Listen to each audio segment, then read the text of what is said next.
Hey, what's going on, everybody? It's time for the Thursday afternoon, just before Friday, Monday morning podcast, and a very rare video edition where I actually have a guest. I figure with the new normal, the pandemic, and all that, I would bring somebody that I've just been such a huge fan of for almost 10 years. We have KC Mathieu from the Gas Monkey Garage Show, whatever the hell it was called, Fast and Loud, and his own place, KC's Paint Shop, just south of Fort Worth, Texas. Yep. That's where you're at. All right. Well, welcome to the show. Thank you so much for coming on. Thanks for having us on. All right. I got to ask a number of questions before we get going because I am I don't know when I got the car bug. I always liked them, but just later in life, I think it was moving out here to the West Coast and then just seeing all of these cars either that I wanted in high school or some of them that I drove because things last so long out here. Oh, yeah. I saw like a Pontiac T1000, which was Pontiac's answer to the Chevy Chevette. I've seen a couple of those weird ones. No, dude, like some of the most random, like who cared about that car that much to keep that thing going? Like, do you remember the Chevy Citation?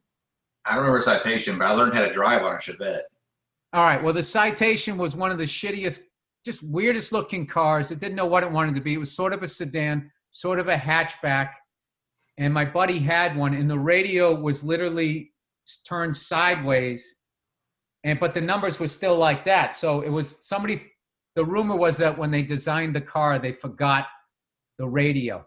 So they just turned it to the side and slammed it in. So wherever it would fit. Yeah, wherever it would fit. So anyways, through that, and getting into cars and buying an old truck myself, I started watching on Discovery all these channels, and then Fast and Loud came out, and I became a huge fan of just the whole process, everything from haggling for the car all the way to when they finally take it to you, which was to paint the car. So I was wondering, I have a million questions. I guess I would just start with, how did you get started with one of the coolest jobs I think ever, like restoring cars and painting cars and all of that type of stuff? Well, I grew up in it. So my dad owns a shop and still runs it today. So he did more collision with a little bit of restoration mixed in there. And then as things progressed and my passion towards the restoration and the painting, grew, the collision world just wasn't for me because it was kind of one of those things, you get in a wreck and you need your car by Monday. So it was like you did the best job you could in the time you could. And then my OCD was kicking in and I wanted to do better. Well, then I was taking too long for my dad. We'd argue and, so I moved on. So I found another job and then lied my way into a painter's job. Nobody took me serious as a painter because your dad's not really, my dad said I can paint good. Nobody takes that shit serious, right? So worked my way up and then, got to the point where my side work that I was doing was making more than my job that I was working. So I had to make the decision, was I going to venture out on my own and do my own thing or stay working for somebody else? And was that when you were over at was that when you were with your dad or that was a couple of years afterwards, because I jumped around from a couple different body shops after that, trying to make more money and go to like bigger shops. So like I worked at a Cadillac dealership for a while and that kind of thing, doing that. So we decided to start our own shop, open KC's Paint Shop. 17 years ago now, I guess. And so you've had it that long? Oh yeah, I've had it before Gas Monkey. So Gas Monkey was your sort of your side gig while you were getting this paint thing going, your own paint shop going. Well, we were going for a while. So I started the shop, did well, and then did really bad as I started learning the business is very hard. You got to put almost as much into running it as doing the work. And all I want to do is do the work. And I wasn't running the business side. So we started going broke real quick. Pulled back out, bought a house, sold everything that I had. I had a Cadillac 49 sedanette, had a Super Duty we built, and a couple other things, sold all the cars, bought a house, built a shop, went back to work for another shop. Mm-hmm. And did that for a while and then ended up getting burned out and decided I was going to go work for Coca-Cola and paint cars only. I was like, I'm just going to paint for people. I'm not going to do any builds. We're not going to do anything. And kind of got in the rhythm of working with Gas Monkey a little bit in there. This was at my other shop prior to closing it down and moving to the house. And I painted a couple cars for Richard. I've known Aaron since we were in high school, so that Yeah, kind of he went shaved back. off the beard. That was like I know, amazing. dude. I Amazing. haven't seen that since high school. It blew my mind. You forget like how he's got such a jawline, man. You don't see it whenever he's got that. You almost forget. It's been like 10 years. Hey, just out of curiosity, why is there never enough time? You guys always seem like you're up against it. I know part of it's the drama when they put on a reality show, but I just feel like you're building these cars for people that obviously have money. And it's always like, I got to get this car done by Thursday. And I always think, or else what? The guy doesn't want it anymore? I mean, Yeah. you're working on the thing for fucking a year or whatever, how long it is. Yeah. Like, what is it about, like when you were doing your shop? Because I think there's a lot of people that have gotten inspired by guys like you and they want to start their own shop. So what was some of the pitfalls? Like, you're like, okay, I'm going to paint cars. I know what I'm going to charge.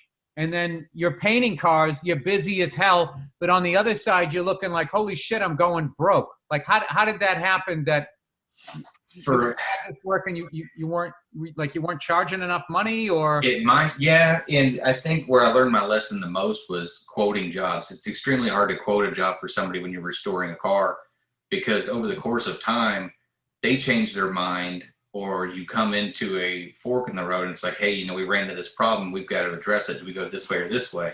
And when you quote something, the customer's got that number in your head. So if you tell them, yeah, you're looking at 20 grand, hypothetically, right?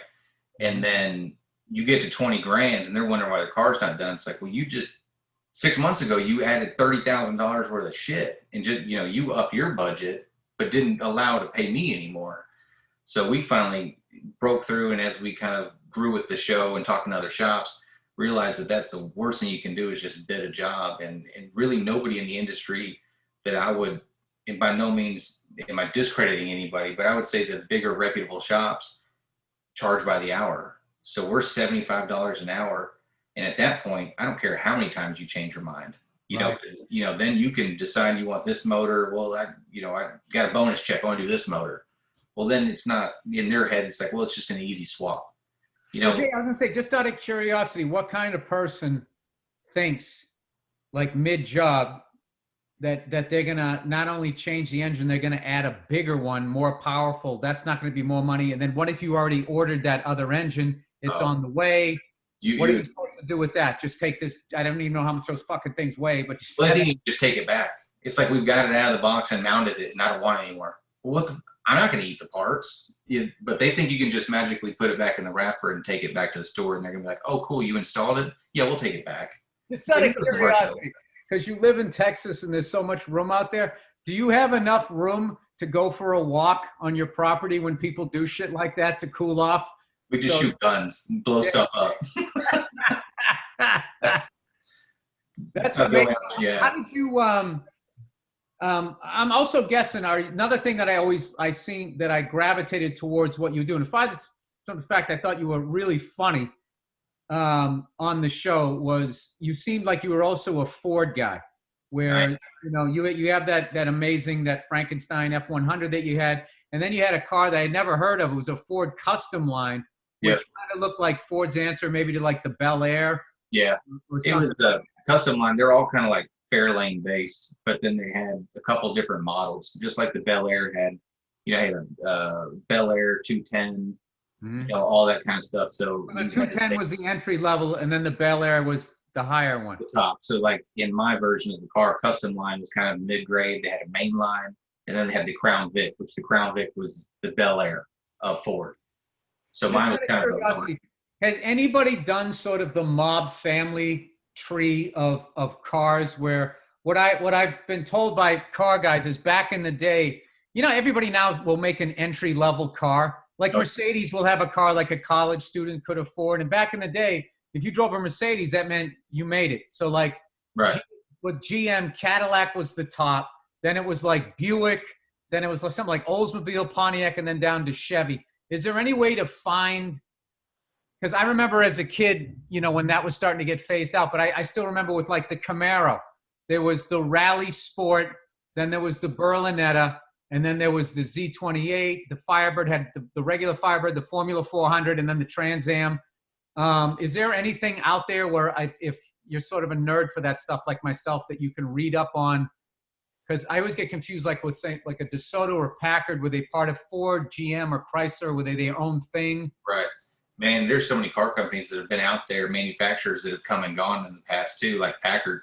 Like that was an awesome place. I've been to the Packard plant up in Detroit, and that's a really neat place. It's in shambles now, unfortunately, but Yeah. I mean, all those, I'm sure there is, I've never looked into it. Just, you kind of zone in on what you're hot about, and with us, it's Ford trucks. So I haven't really gone down the road of doing that much research, I guess, as far as like the tree of. All right. So are you just painting strictly right now? Just painting? No, we do full restorations. So you do all of that stuff. So do you do all of that too, and then paint it? Yeah. I've got 3 guys that work for me full time. Well, 2 guys and a girl that work for me full time, and I've got a part-time helper. At the first of the year, I actually shifted the direction, I guess you could say, with the shop, and let the entire shop go, and then refresh, because I was kind of losing the passion for it, getting a little beat down the way things were going. I was having a hard time doing some things. I was moving the shops to construction and everything else. So now we're in our new shop. Hired some guys that have been around for a while and been buddies. They kind of hung around, did work with me, but never worked for me type thing. And then Keenan came back. So we've got a really good crew now, but we do full restorations from ground up. The only thing we don't do is interior work. Well, I know in stand-up, whenever I get burned out, which does, happens, like, some of it's just because of the travel. And then other times it's just, your act just slows down, and you're just like, God, I'm so sick of these jokes. And then you feel this guilt because you got the responsibility for the act. So you got to, for the crowd, you got to figure out a way to get excited. Are there cars, I don't want to get you in trouble here, but are there cars that roll in where you're like, oh God, I got to redo another one of these? Like, yeah, there are. I felt like when I was watching some of those shows that almost like a hacky topic for a stand-up, I kind of felt like Mustangs were done, like everybody had one of those as opposed. Everybody's done those, and Camaros and everything. Yeah. Yeah, I kind of feel like all those muscle cars, because I've had 2 cars built, and one I'm finishing right now, so I don't want to tell people what it is, but like I was sitting there nervous to call the guy. I got this thing built from my dad. He had a 59 4-door hardtop Chevy Impala, white with red interior. And it was a really rare car as far as it didn't have that sort of fastback. It was more of a straight and went down like that. And when I called my guy up, like, he almost did a backflip because he was like, oh my God, I would love to work on that car. And I kind of got the vibe from him, anything but yet another Mopar, another thing that isn't a Shelby, trying to be a Shelby. It seems like I got to be honest with you, I kind of got bored watching some of that Meekum thing because we got another Roadrunner coming up. It's just like, how many times can I watch the same? Everybody makes them the same. They clone them all. They'll clone the 500s. It's not a real car, but it looks like one, and all that stuff too. So you kind of get bored of seeing it. But as a builder, for me, I mean, I like topping the last build. So trucks all together, I'm in on any truck, just about. What's your favorite? What's some of your favorite builds you've done recently? I'm extremely happy with my green truck we just rebuilt. That was. By the way, what was wrong with that thing? You gave me a ride in that, and I don't think the camera worked. I was sitting there trying to be cool, just going like, I know this guy doesn't want to kill me or kill himself. You went down that road when I was out in Dallas. I was doing a show, and I got to ride in that now famous truck. And you got me by the end. I had my feet up on the dashboard. Like, I mean, your truck's faster than that? Yeah. When you rode in, it probably did about 600 or so at the wheels, and now it does a little over 1,000 at the wheels. But it's a different truck. Before it was just. Explain that to listeners and to me at the wheels, because I know you lose some horsepower with the whole combustion going through the. So there's crank horsepower, which is horsepower measured at the flywheel, and then you lose a certain percentage of horsepower at the crank by the time you go through the transmission, drive shaft, rear end, and through the wheels. So putting 1,000 of the wheels is probably somewhere in the 1,150 crank horsepower. So it's a substantial amount of power, but it's full chassis built. I mean, I I was built it going for to say, road what race. what did you have to modify on that truck so when you stomped on it, it didn't literally just flip over? It getting the power to weight ratio was hard. Getting the weight ratio of the car is hard too, especially on a truck, because you want to try to get it as equally balanced as you can. So if you have all the weight in the front or all the weight in the back, you go to hit the brakes and it weighs too much in the back, you can push into corners. So a good 50-50 weight ratio is always nice. So What do you do like on a truck where like so much of the weight is up front, the back end's just a bed? What do you have to put back there? we try to put a big fuel cell in the back. So like my truck's got a custom built tank in the back behind the rear end so that we get as much weight on the back side of the axle as possible, just like the motor's usually up front on the front driveline center. So move that back, batteries to the back, that kind of thing. So when you start to get lower on fuel, do you find the thing gets more squirrely, or is it not that noticeable? It's not super noticeable. Not so much that you would be worried about it, I guess you could say. You basically have to be like a test pilot in aviation. You put this monster engine in there. Now, so when you go down the street, you obviously don't want to screw up what you just built. So what do you go at, like 60%? Oh, no, I give it all of it. Put it to the floor. I built it to go all out, so it's just everything she's got every time I play with it.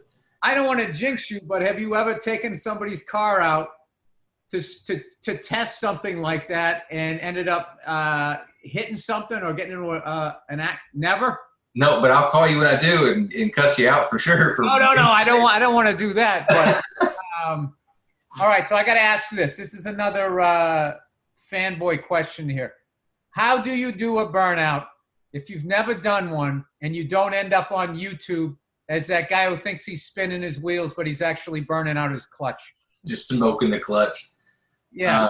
I guess it kind of depends. You know, is it a manual transmission or an automatic? If it's an automatic, just hit the brake and the gas at the same time and put it to the floor. And if you got enough power, you'll break it loose. If you don't, you just look like a chump.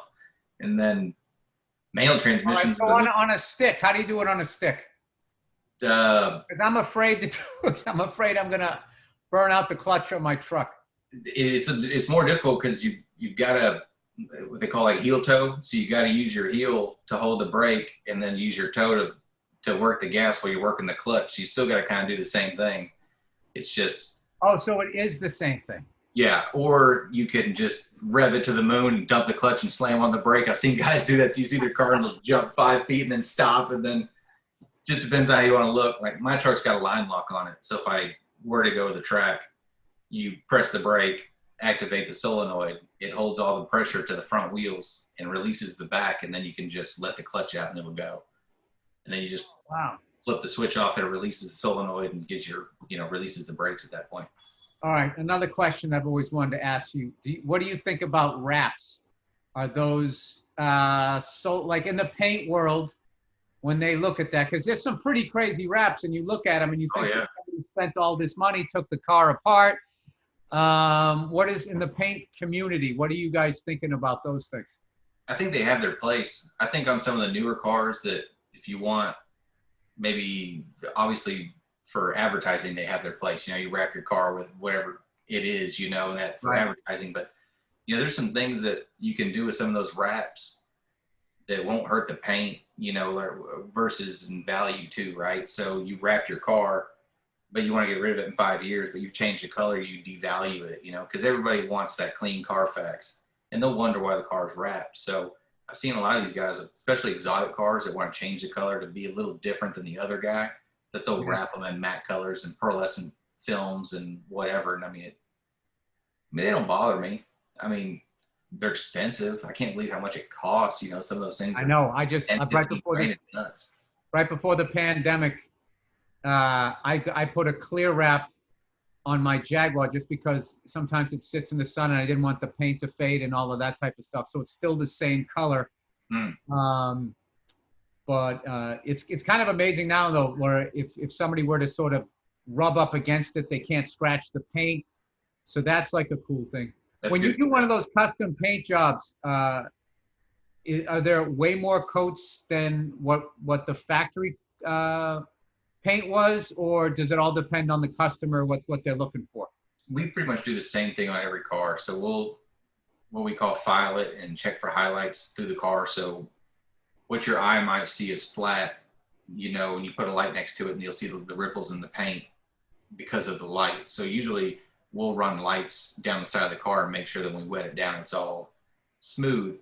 So when we put clear coat on it, we'll file that down the same way. And we usually do between 5 and 6 coats of clear on a car. But by the time we get done wet sanding it to buff, it's probably brought it down to about 2, maybe 2.5 coats of clear, because you're staying so much off. And more clear doesn't necessarily. You're building that up to give you to fix all those imperfections. Yeah, we can move the line around and everything like that. So it helps the fact that you put so much on, but aftermarket clear coats are very, I guess, advanced in a way too, right? So it doesn't take as much clear for the UV protection as people would think. And that's just the misconception. People think, oh, the more the better. Not necessarily. The more film build you get, just like anything else, right? Like if you, the more film build, the more brittle it can get too. So you put 10 coats of clear on a car and get a rock chip, it can blister easier than 2 coats because it won't have the flex. Because you'll hit something. Now, is this all stuff that you've just learned through the years, and people drive the car back, and then you're like, fuck, I got to do this all over again? I kind of tech out a little bit on that. So I'm really, we use a BASF paints. So I like talking to the reps and the guys that are the chemists that are working with it. So I try to stay on the leading edge of all of that to know like what is a good film build. And we check our film build as we're painting too. So we'll know if we put on too much or if we're going to have problems, because more coats of clear you do, if the bottom doesn't dry before the top's what they call like a skim over, then the bottom side will actually react and give you solvent pop and can ruin your paint job. So, and what is the technique when you go to spray it on? It's not like some kid just coloring in. When you got to be like a certain distance, how do you stop it from like dripping and like practice? Huh? Just practice. Just practice, yeah. I use good guns too. Did your dad make you like, I don't know, have like a piece of plywood and just work? I mean, he must have had you do that before he actually had you. Like, what was the training before you actually sat down? I'm thinking like a barber where they have like a balloon and they make you do the straight razor. Somebody's face. Mine was more let me fail. I think I learn more from my mistakes than I do being taught. I learn a lot better when somebody just lets me do it and mess up. Because I almost feel like I get nervous when people are trying to teach you too much, because it's hard to process it. So over the years, I've learned a lot by screwing up than I have talking to people. You take in the information, you read all the tech sheets, you kind of know what you're supposed to do, but those are generally shot at like 70 degrees, right? Well, sometimes we're 95 or 100 degrees in my booth, so that tech sheet really doesn't mean shit. It's like, so how do you have to adjust that?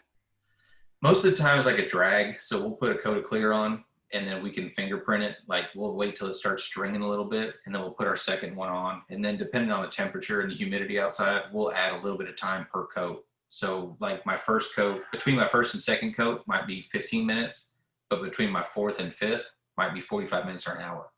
Because you're trying to let it gas out, get the solvents out of it so you don't entrap them underneath everything.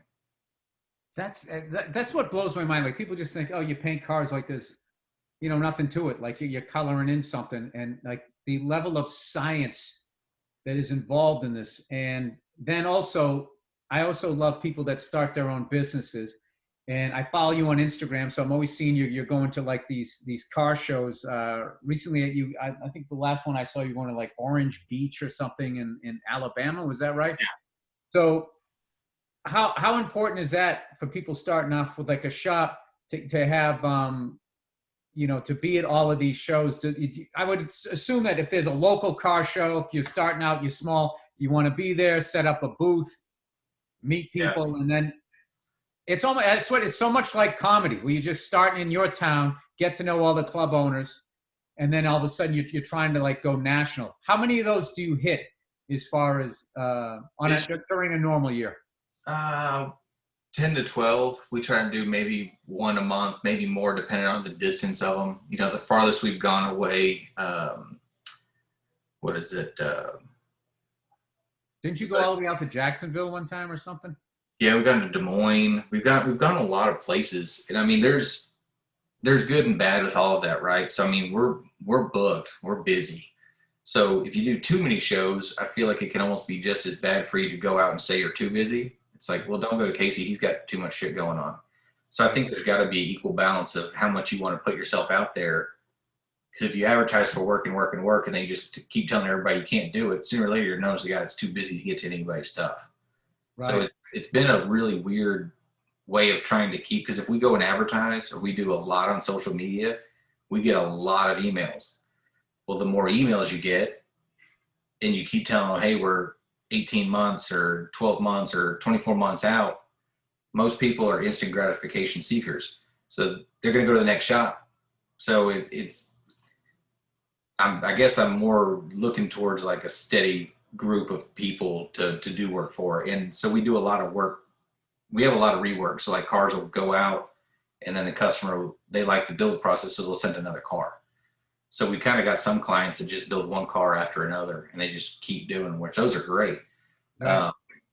But advertising is good and bad. You know, I'm sure you've been there too. It's like you do too much, it's almost too much. You do too little, then you're funny. I had a dream last night that I was watching myself on an interview that I didn't remember doing, and I had a panic attack. Oh my God, I'm putting myself out there too much, because that is definitely a thing in my business. It's weird with like podcasting, because this is just sort of like a weekly show type of thing. So even though I'm putting myself out there with that, it's not the same thing, I feel anyway, as far as like, if you do, I have a thing in my business where I try to always avoid ever going on a show unless I have something, there's a reason I'm there. Like, you know, I got 5 lines in a movie. They want me to come on and sell the movie. You know, obviously I got to do that. But like that stuff where I call it extra TV, where it's like, hey, you want to be, not like I've ever been offered this, but like, you know, if you've already been out there and you did the whole promotional circuit, and then like one of these game shows, hey, we're doing a podcast host, you know. Family Feud or whatever, you know. Not like you're flattered. It's like you want to be asked, but like that's one of those things where you really have to sit there and think going like, all right, is this going to be like a cool thing? You know, I go on there, anything I win is for charity, so that's a good thing. But is it, I just don't want to have that person at home going, if I have to look at this fucking guy's goddamn bald head again, which is everything that everybody's now going to write underneath this. You almost want people to want more of you instead of always seeing you. Like, how come we don't see more, you know, of this, or why don't we see more of that? Yeah. Instead of like, oh yeah, he's just always there. Yeah, and he's on the next thing. We'll see him next week on another show. You know, it's like you want to be almost seeked out more than you want to be just the norm. Yeah, I've learned a lot about that watching how Chris Rock does it and the Beastie Boys back in the day, watching them, where they could play the game so good. I mean, Chris I would see just because I was a comedian, but I was saying just as far as like seeing him in a movie or TV, they have like that perfect timing of there's a thing where you want them to like, man, where are they? And then, but if it goes too far this way, then they forget about you. And they always seem to know right when, like, oh shit, they're back. I better do something. Special, all right. Or like the Beastie Boys dropped a new album, and then they would do like a tour.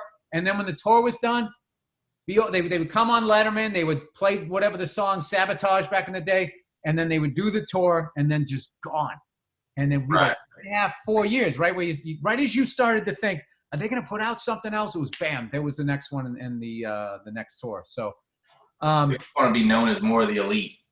You know, it's like you pick the right gigs, and we do that with the shop.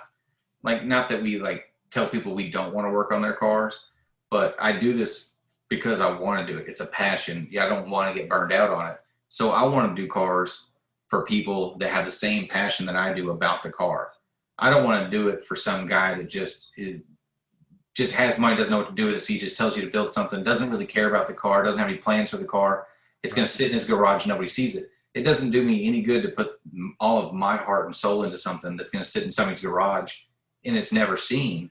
Like, I get it made money, but that's not advertising. You know, so if you're doing big cars, you want them to be out and be seen.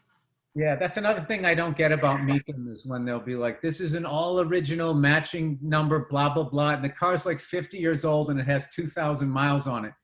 And I always think like, what was what is the purpose of owning that car? There's a Mercedes Benz. I always forget what it literally looks like. Remember that show Speed Racer? Oh yeah. Way back in the day, it has a really long hood, Long nose, yeah. long nose, and you're literally riding like you need goggles.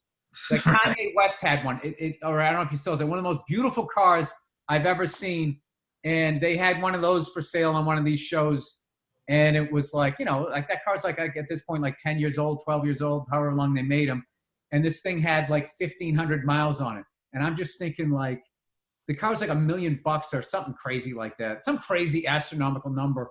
And it's like, you never even took it out to like the track. Cause I get like, okay, I'm going to spend $1 million on a freaking car. And I'm going to drive down the street and some asshole in a Prius, me, is going to fucking T-bone me. And then be like, oh, sorry about that. I kind of get that, but I've never understood. I hate to keep going back to the show you were on, but like, I remember when, they went out and they bought a Ferrari that had a bent frame. And I distinctly remember Aaron or somebody saying like, F40. Yeah, when you buy a Ferrari, this is what it should look like. Like you should drive this thing. I mean, obviously you don't want to wreck it, but in a way I actually respected the person that wrecked it more than the person that keeps it pristine, owns it for 20 years and then shows up and it's got 800 miles on it. It irks me on that kind of thing because it's like these cars are no investment. I mean, not for like I could see like the crazy Bentleys and one of one and a collection of these are they only made 3. Those have a certain point, I guess that they might keep going up or whatever, right? With me, none of that really matters. I guess some people have their niche, right? Like they want that car, that's what they're after. Somebody could bring me a matching numbers, one of one, 69 Copo.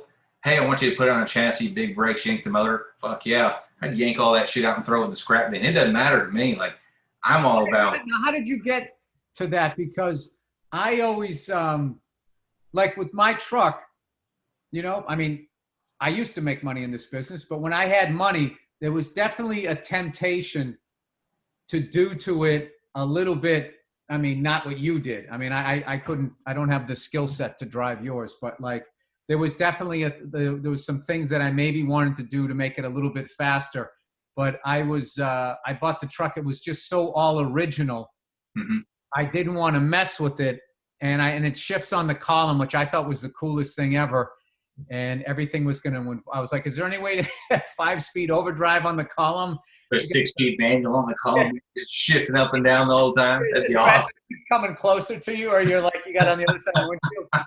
You guys like, yeah, man, I don't know if I could do that. So is that something you always had, just not a sentimental person, or you just know how to make it better? Or I guess I'm sentimental in the fact of like I've had my green truck since I was late 14, early 15 years old when I got that green truck to start with. So like I've never gotten rid of it, and the title on it. It was in my mom's name because I was too young to have a title, in my name, and then it's my name now. So it was like my mom's name, then it was sold to me. So like that's sentimental. But as far as like the parts or whatever, like I want to get in my vehicles, any of them, and enjoy them to the nines. So I feel like people are like, oh, I'm in the Model A club and I've got this old Model A. It's like, I get the nostalgic of that in a way, but it's like you can do 30. You can't stop. It's hard to steer. You got no heat. It's like, how enjoyable is it really to drive around in that? Right. Where I went to the track yesterday with my truck to the road course, and I'm out running brand new GT350s, running with brand new C8 Vets and out running Porsches. Like, that's cool shit. Yeah, that's cool shit. Like going down the road sweating because you got AC. Sorry, what's it like after the race when you go up to the guy with the Shelby or something like that, and you're you just pop collars on. You walk by and just keep walking. Like they look at you like, damn it, because they see an old truck.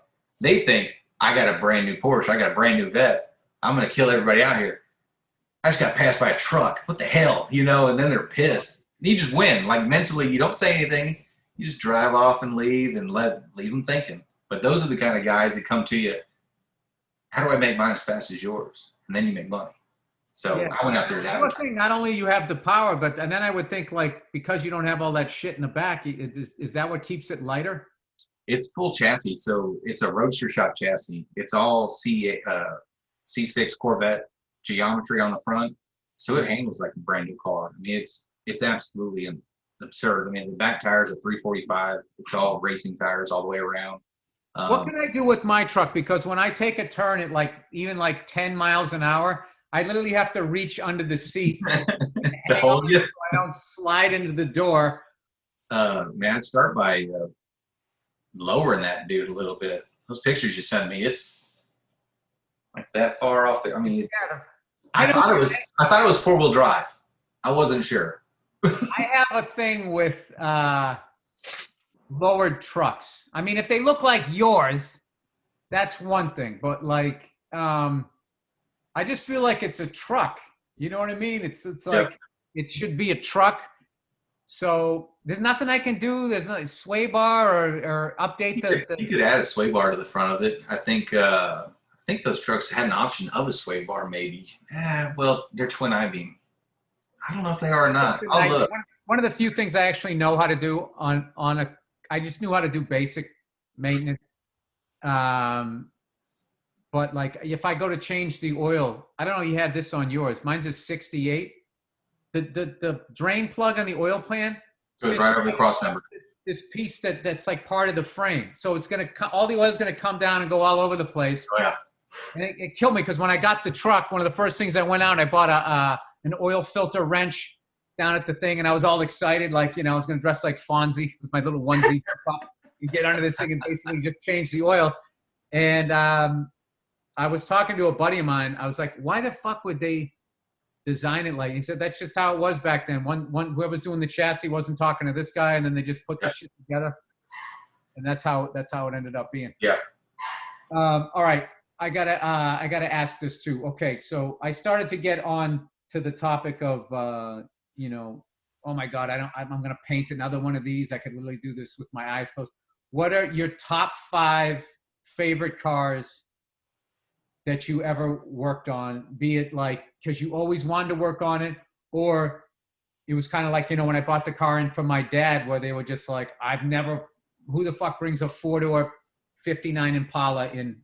I would love to redo this car. What are your top 5?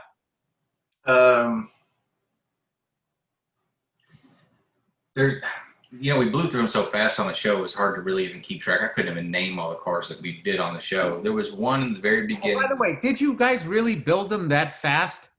Yes. So we didn't sleep much in the beginning. We were in proving grounds in a way, right? So if it was a single episode show, it was 2 weeks. We had 2 weeks to build the car. And if it was a double episode, like if it was like see you next week, it was 4 weeks. So generally in the beginning, it was, 3-4 days of fab work, 5 days maybe, and then it would go to me and I would paint it as fast as I possibly could. And sometimes I had help and sometimes I didn't. And we would paint them in 4 or 5 days, bring them back, do final assembly, and be done with them. It was terrible, but. Why now? Just because of the stupid TV show schedule, like. I think a lot of it had to do with us trying to prove that we could do it. So I think that's what made the show what it was. We set the grounds for doing things that most people would say couldn't be done, or that said could be done, and took weeks after that. So like every time we said we were going to do something, we nailed it.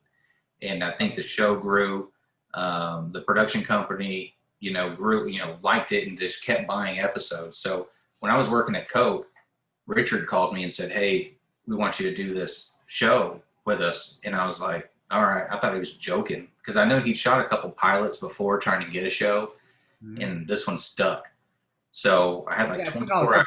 It's a great story. And then the genius too of that, it was called Fast and Loud. And I'm a fan, and I still call it Gas Monkey because they would always say that, and they would sell their merch like branding. Richard's awesome at branding. Like he's an incredible businessman. Yes. So, and I also like when he would do the used car salesman character. The gimmick stuff. You can just see this guy grew up in this. This is totally like in his blood. Yeah, for sure. So I had 24 hours to make the call. Woke up my wife that night. She told me I'd be crazy if I didn't take the job. Went down the next morning, called the guys at Coca-Cola, told them, like, I'm not coming in, I'm quitting. They understood. It was still nuts. Then worked for Richard immediately, and then drove to Dallas every day for 4.5, 5 years or whatever it is when I worked there. It was cool, and I don't regret it. I guess the biggest regret of the entire thing was the home, missing my kids growing up because I was gone so much. That was one of my favorite episodes, but then I knew you were leaving too. Yeah. You painted it at your house, and you just seemed like you were totally at peace, which you don't see on the show because it's part of the drama of the show with the grind. I'm not shitting on the shop because I think it's amazing what they do there. But you were back, sitting on your steps or something, going, I miss my kids, and blah blah blah blah blah. And as a comic, I was relating to that where there was a point in my career where I got so busy, and I'm selling tickets, and then it just becomes like, well, what is the point of this? Because I was like walking to do shows, and I would see, boyfriend, girlfriend, husbands and wives sitting out having dinner on a Friday night. And I was feeling these feelings of like, I would fucking love to do that right now. Yeah. And then you feel like, who the fuck am I to be thinking that as I'm walking to this comedy club where everybody bought these tickets, they would love to do this. So I was like, all right, I know I have an awesome job, obviously. So I need to find more of like a balance. So when you left the show to do your own paint shop, or when Aaron left the show, I was like, as a fan, I'm like, fuck, I want to keep seeing those guys. Their chemistry is amazing. But then as far as someone who travels and is away from home, I was actually like happy for you guys. And, speaking of Aaron, isn't he doing like, I thought I saw something on the internet where he was doing something where he was going to be making parts for F-100s. Am I crazy? No. So they worked on, what are they called? Like slick side trucks. So like early 60s. So call it like 61 to 4 or whatever, the straight axle. What makes it slick side? I don't know what that means. That's what they kind of make, like, so the body lines were more swooping. So they're kind of known as the slick side. And then my truck and your truck are known as bump side because of the bump on the side. Oh, okay. And 73 to 79, they kind of curved in, so they call them dent sides. So they've all kind of got like square body Chevys, people call them square bodies, but they were like 73 to 86 or whatever Chevy trucks. And they've all kind of got their little nicknames that people have called them. But he made a kit for those that changed the geometry. It lowered it and changed the geometry of the steering, because straight axles are known for being like, you can get death wobble going on the highway. So he made some brackets and kind of bends beams and does little things in the front to get the geometry right. So you can cruise going down the highway? I need to know this because I'm sure like a death wobble. So with a straight axle truck, the steering's connected and it's all on one. So you kind of get to where the wheels will jump off of each other. If you don't have the right angle, so the more, caster you get, like when you turn your wheel and then you let go in your car and it kind of corrects itself. Yeah. It's because your center line is laid back, and that causes the wheels to correct themselves. Well, whenever the caster is too straight up, you can get to where that wheel isn't being forced straight. They'll get where they're jumping around on you. So he changes the caster angle, or the that's beyond my well, you know what, I flying helicopters, there's a thing that can happen called ground resonance, where I can't, this is from ground school, I can't remember what it was, but I've just seen these people, there's somehow something goes on with it when they set down, with the way they're setting down and what's going on, where I already forget. This is embarrassing how it happens, but literally you set down and the thing starts shaking. Now you should lift up, but people freak out. They don't happen. And literally the thing just shakes and falls apart like the cop's car in Smokey and the Bandit. It's just, yeah, it's shit falls out there. There. Yeah, and I've seen that also with like motorcycles, where they start doing like this thing. There's a great video, a scary video of a guy on Instagram. Starts having that happen, and he's on the highway, and there's a tractor trailer right next to him. He goes down like a stunt and slides underneath the fucking truck. And he's like in jeans. So it's like the momentum. He got road rash, but he didn't get squashed. I don't know how it happened. And he got up. He's like, he's all ripped up and bloody, but he's like, it's all right. I'm alive. I'm alive. Like, that's how it ends. And it's just like, that right there is why I would never fucking ride a motorcycle. So, all right. So let's talk your website here. So it's kcspaintshop.squarespace.com. Is that right? That's the way it came up? No? I don't know. Shit. I think it's just kcspaintshop.com. I think it, yeah. Andrew, you got to help me out here. I looked it up. I thought it was kcspaintshop.com, and then it says Squarespace. I'm lucky enough to get the work done, let alone try to learn how to run a website. I don't know. Shit. I know how to like call my cell phone and like it's KC. find food. You're right. It's kcspaintshop.com, but when you go there, it redirects to the Squarespace. But it's it goes to the Square store or whatever. Okay. But no, he had it right. All right. Well, just out of curiosity, for somebody who would want you to paint a car that they're actually going to drive and risk, smash Risk it all. Yeah, like how far? Like my next car that I want to get, I want to get a '67 Cadillac Eldorado, and there's a couple of colors that they had that year. There's one it's between a gray and a blue. That is it's just one of the most beautiful cars I've ever seen in my life, and it's really my style. Where I am not a going fast guy, as you know, giving me a ride in your truck. I know, dude. Yeah, but you need guys like me, so guys like you seem cool. You got to have the guys like me out there. So we got to have someone to tease. So. No, dude, like if I could just have that car and smoke a cigar and drive down the fucking street at the end of all of this, touring around telling jokes, and my kids turn out to be decent human beings, like I'm my wife stays with me, I'm done. That's all I need. So if I were to get this car, I don't want to put you in a corner. I can edit this out here, but how far are you backed up? Right now for like a full build, we're probably over a year. Probably. All right. If I just want to get it painted, if I have somebody else build it and you paint it. It kind of depends on where we were in line, right? If with the body shop, because if our fab shop, if we do a good job at the fab shop, body shop goes quick, and sometimes we are looking for fill-in work. But something like that wouldn't take very long to paint. It'd just be the matter of taking it apart, painting, putting it back together for you, right? So, man, it'd just be one of those. That's almost a case by case, really, in a way. Just depends on where the shop is at the point. Like if we get a lot of daylight there. I'm seeing a lot of daylight because one of my I got to have you at some point. Something that I get, I got to have you paint it because I was sold on your stuff when you did that lace top. Oh yeah. It was some sort of white car or something. You did that lace top. I thought that was like the perfect car to do that on. And it was like your idea. And then I also liked how after a while you got annoyed by putting clear on a patinaed car. It was just, I just felt like you were the invisible man. Well, it's like they wanted to see us paint something. I'm like, we're not doing shit, right? But just putting clear, we're not painting anything, but they wanted to see us doing something.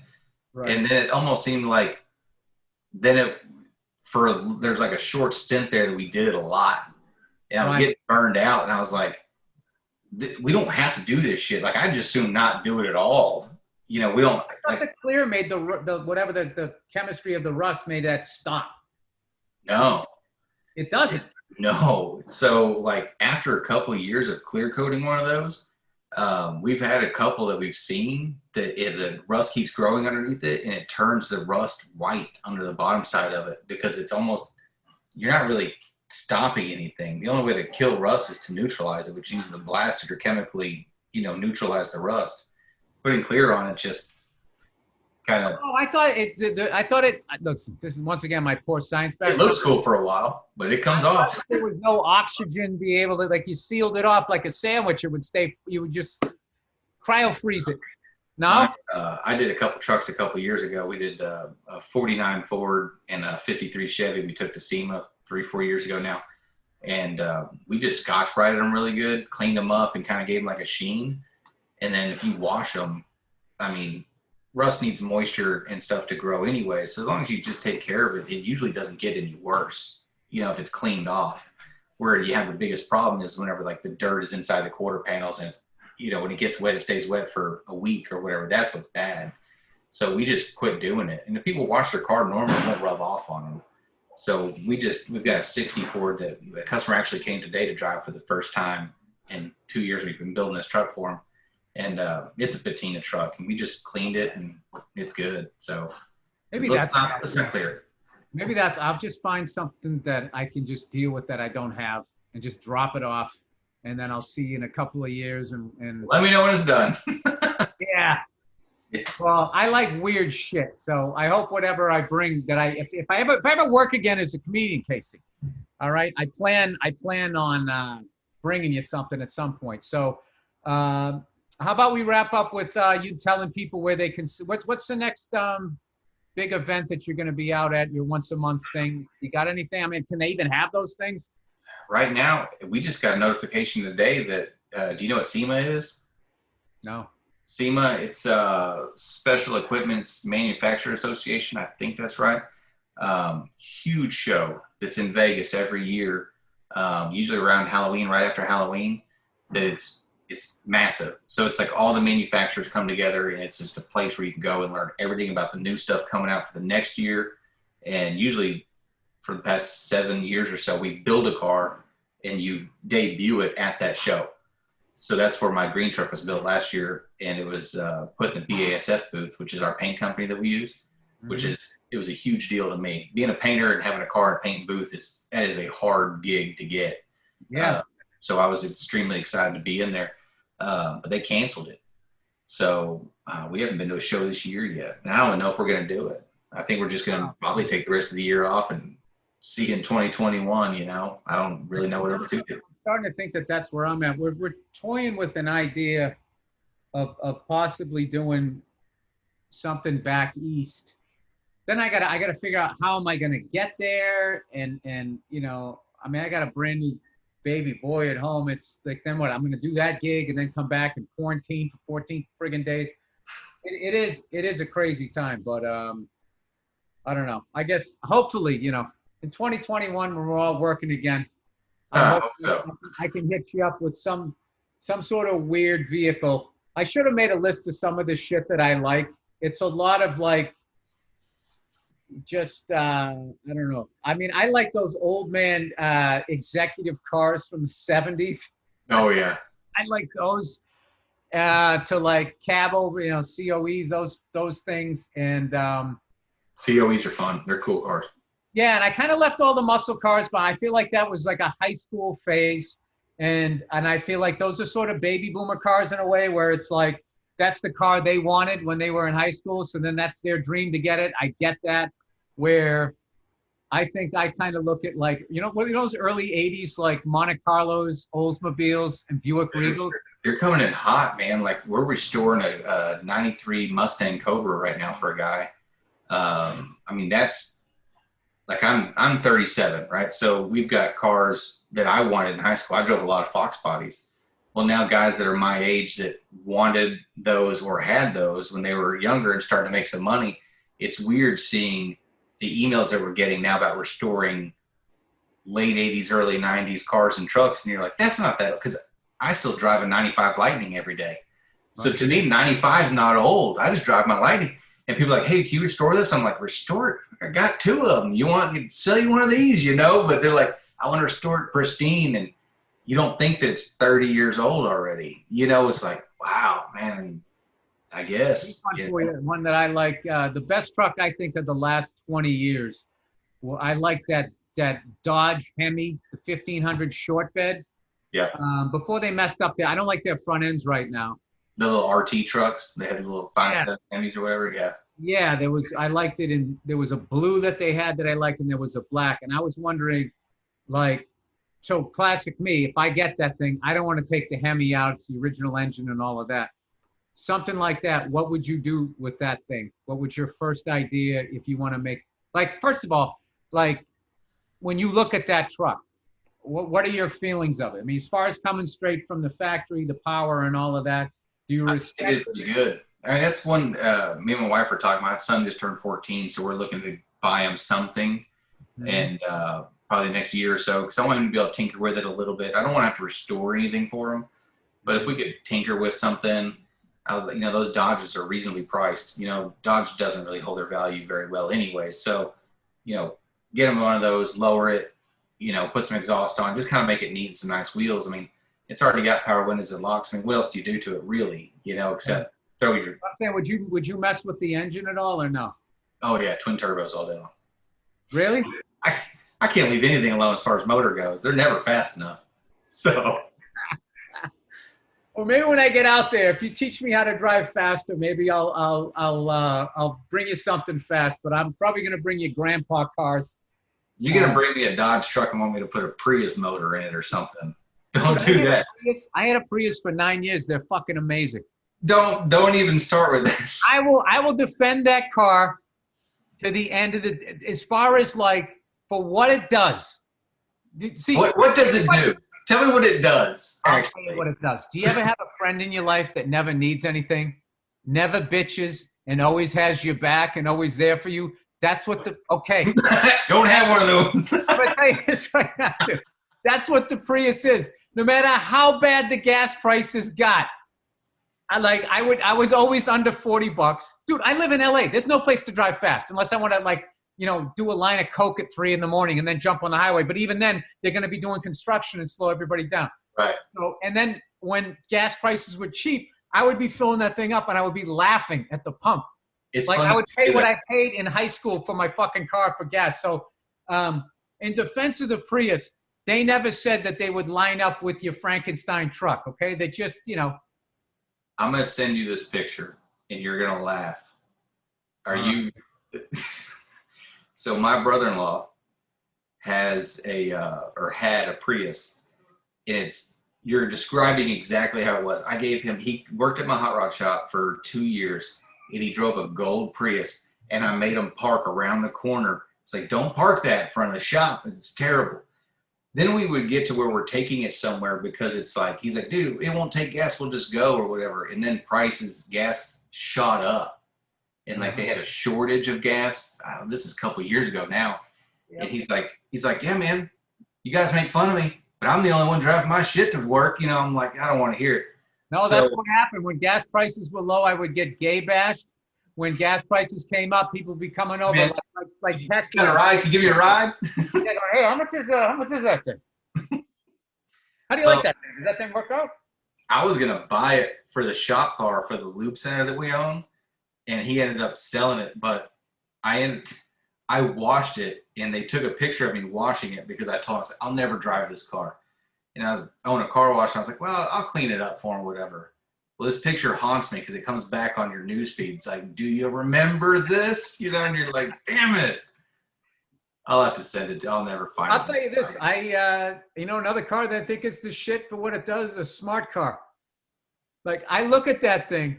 Notice I saved this to the end. You know what I like about a smart car? This is the Californian, I think. No, this is the no, don't disrespect California. This is all the hot rod cultures out there. No, I'm from Massachusetts. I just look at it like that's what when I was a little kid, and you had a go-kart, that's what the fuck you wanted.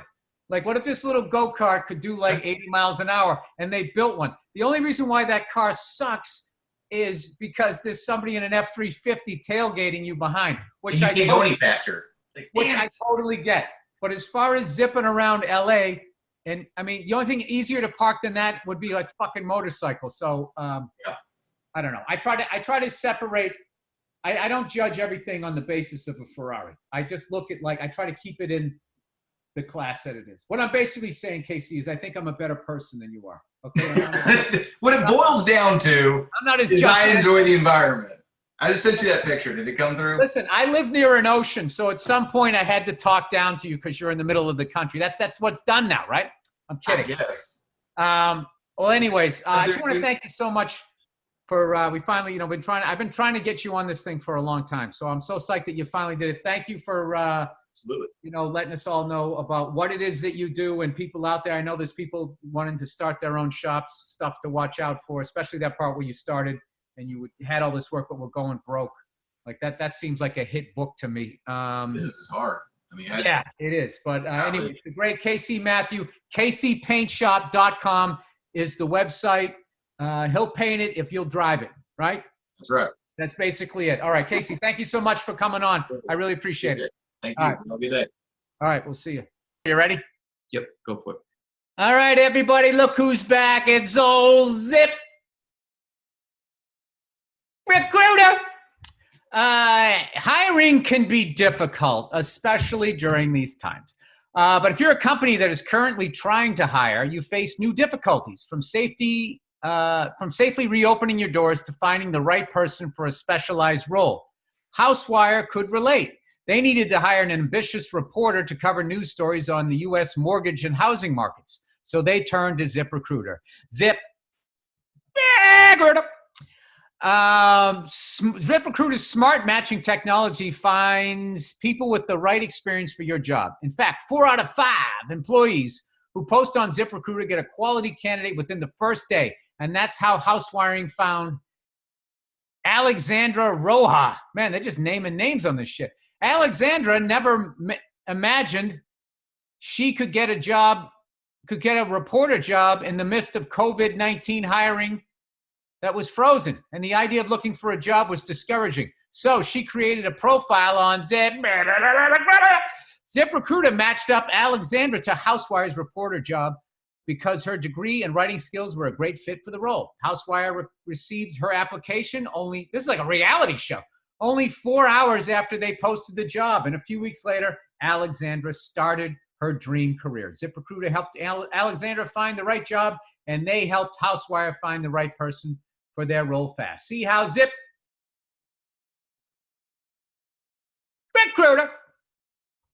can help you hire.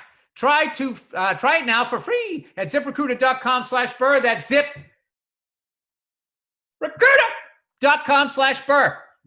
All right. What do we got now? We got LegalZoom. You know, it's a whole new world out there, man.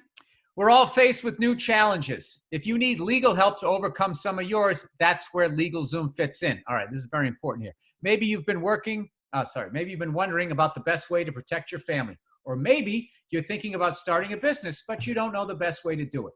Don't let legal questions hold you back. LegalZoom has been dedicated to helping you with the right solutions for more than 19 years. If you're looking to protect your family with a will or a living trust, or you're thinking about the right way to start a business with a DBA, LLC, nonprofit, or more, LegalZoom's got you covered.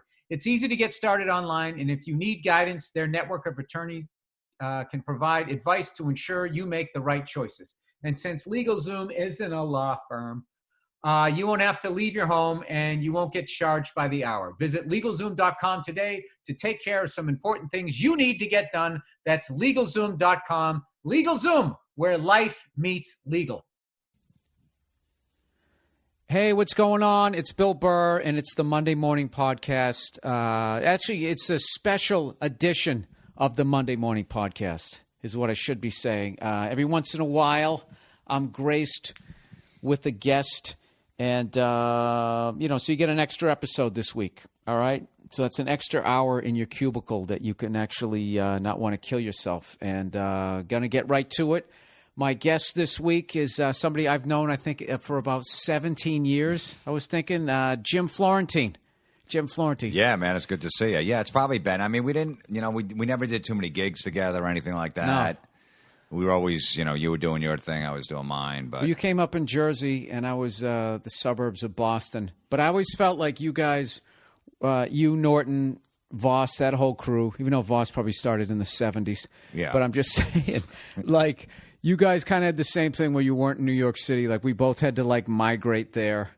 And I feel like when I started coming down to New York with Patrice in like 94, 95, moved there in like 95.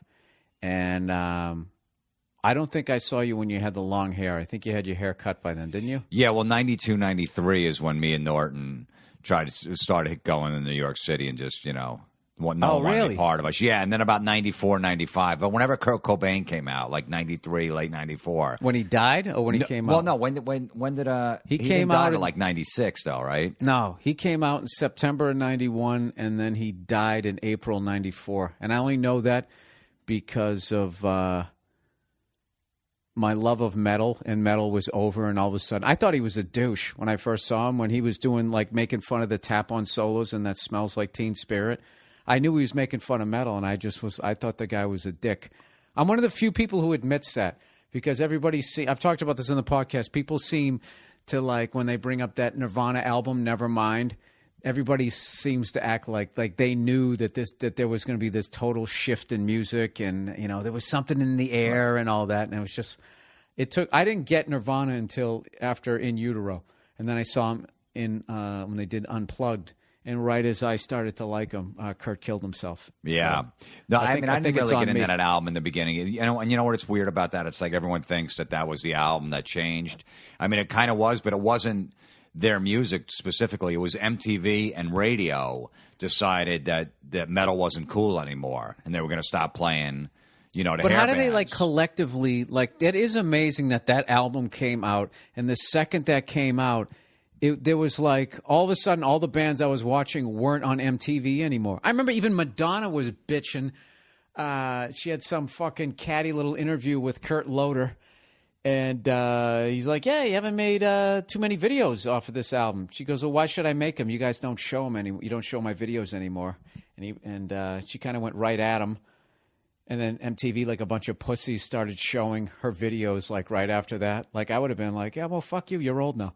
Yeah, absolutely. But no, what happened was they, and then Pearl Jam came about the same time. Right. They MTV basically decided what was popular, and then every radio, as soon as they started playing Nirvana and Pearl Jam, and it was the hot new video, every radio program across the country goes, okay, that's what we got to play now, and they just totally discarded the metal. So how does that happen though? Like, do they have like some fucking Bilderberg group of like radio stations? Like, they have like a conference? Yeah, it's just one guy, like, one big programmer, probably the guy from fucking Z100 in New York. Right. Whatever that douchebag was. And he started going, oh, you know what? Nirvana's the newer Pearl Jam. And then everybody, other radio station, what's New York playing? And LA's playing this? Oh, we got to play it. And then they just copy. It's just, it's like the TV business. One show's successful and they'll try to put 50 more out like that. Yeah, because I remember that was overnight. And I know I'm old now, so I don't pay attention to, like, music changing. Right. But that's the last time I remember was just like, I thought it was going to be like Headbangers Ball and fucking, you remember the top, what was that thing that guy who tried to dress like a headbanger but wasn't? The guy who was from like fucking Sweden. Remember that European guy with the blonde hair? Adam Curry? Yeah. No. Is he not was that one of the original guys? No, he was like the guy that wore the leather jacket. He had the fluffed like blonde hair. Yeah, Farrah Fawcett haircut. Yeah, that was Adam Curry. Yeah. So he used to host that top 10 thing. And I swear to God, like the top 10 was like 8 metal videos, and like maybe Janet Jackson would slip in, or fucking Jody Watley. There'd be like one R&B thing and then some like New Kids on the Block thing or something like that. And then the rest of it was all fucking Guns N' Roses, Skid Row. And I thought it was going to be like that forever. Obviously, I mean, I was a young kid. I didn't know that music changed. I thought disco sucked. But I have to bring this up. I talked to you right before we started this thing, was how I was trashing a lot of the metal videos that I saw. I came home one night, like late at night, and I put on like VH1, and I was astounded at how bad some of the music was that I listened to, and some of the videos. Like, there was one Quiet Riot one where they actually sort of rapped or did some sort of scratching before their song came on. I want to say it was about Russia. I don't know if I don't know that one. It must have been later one. Yeah, no. I combine shit, but I don't know. So people think I don't know that I don't like metal. I like it, but I don't look at it like with just, with blinders on.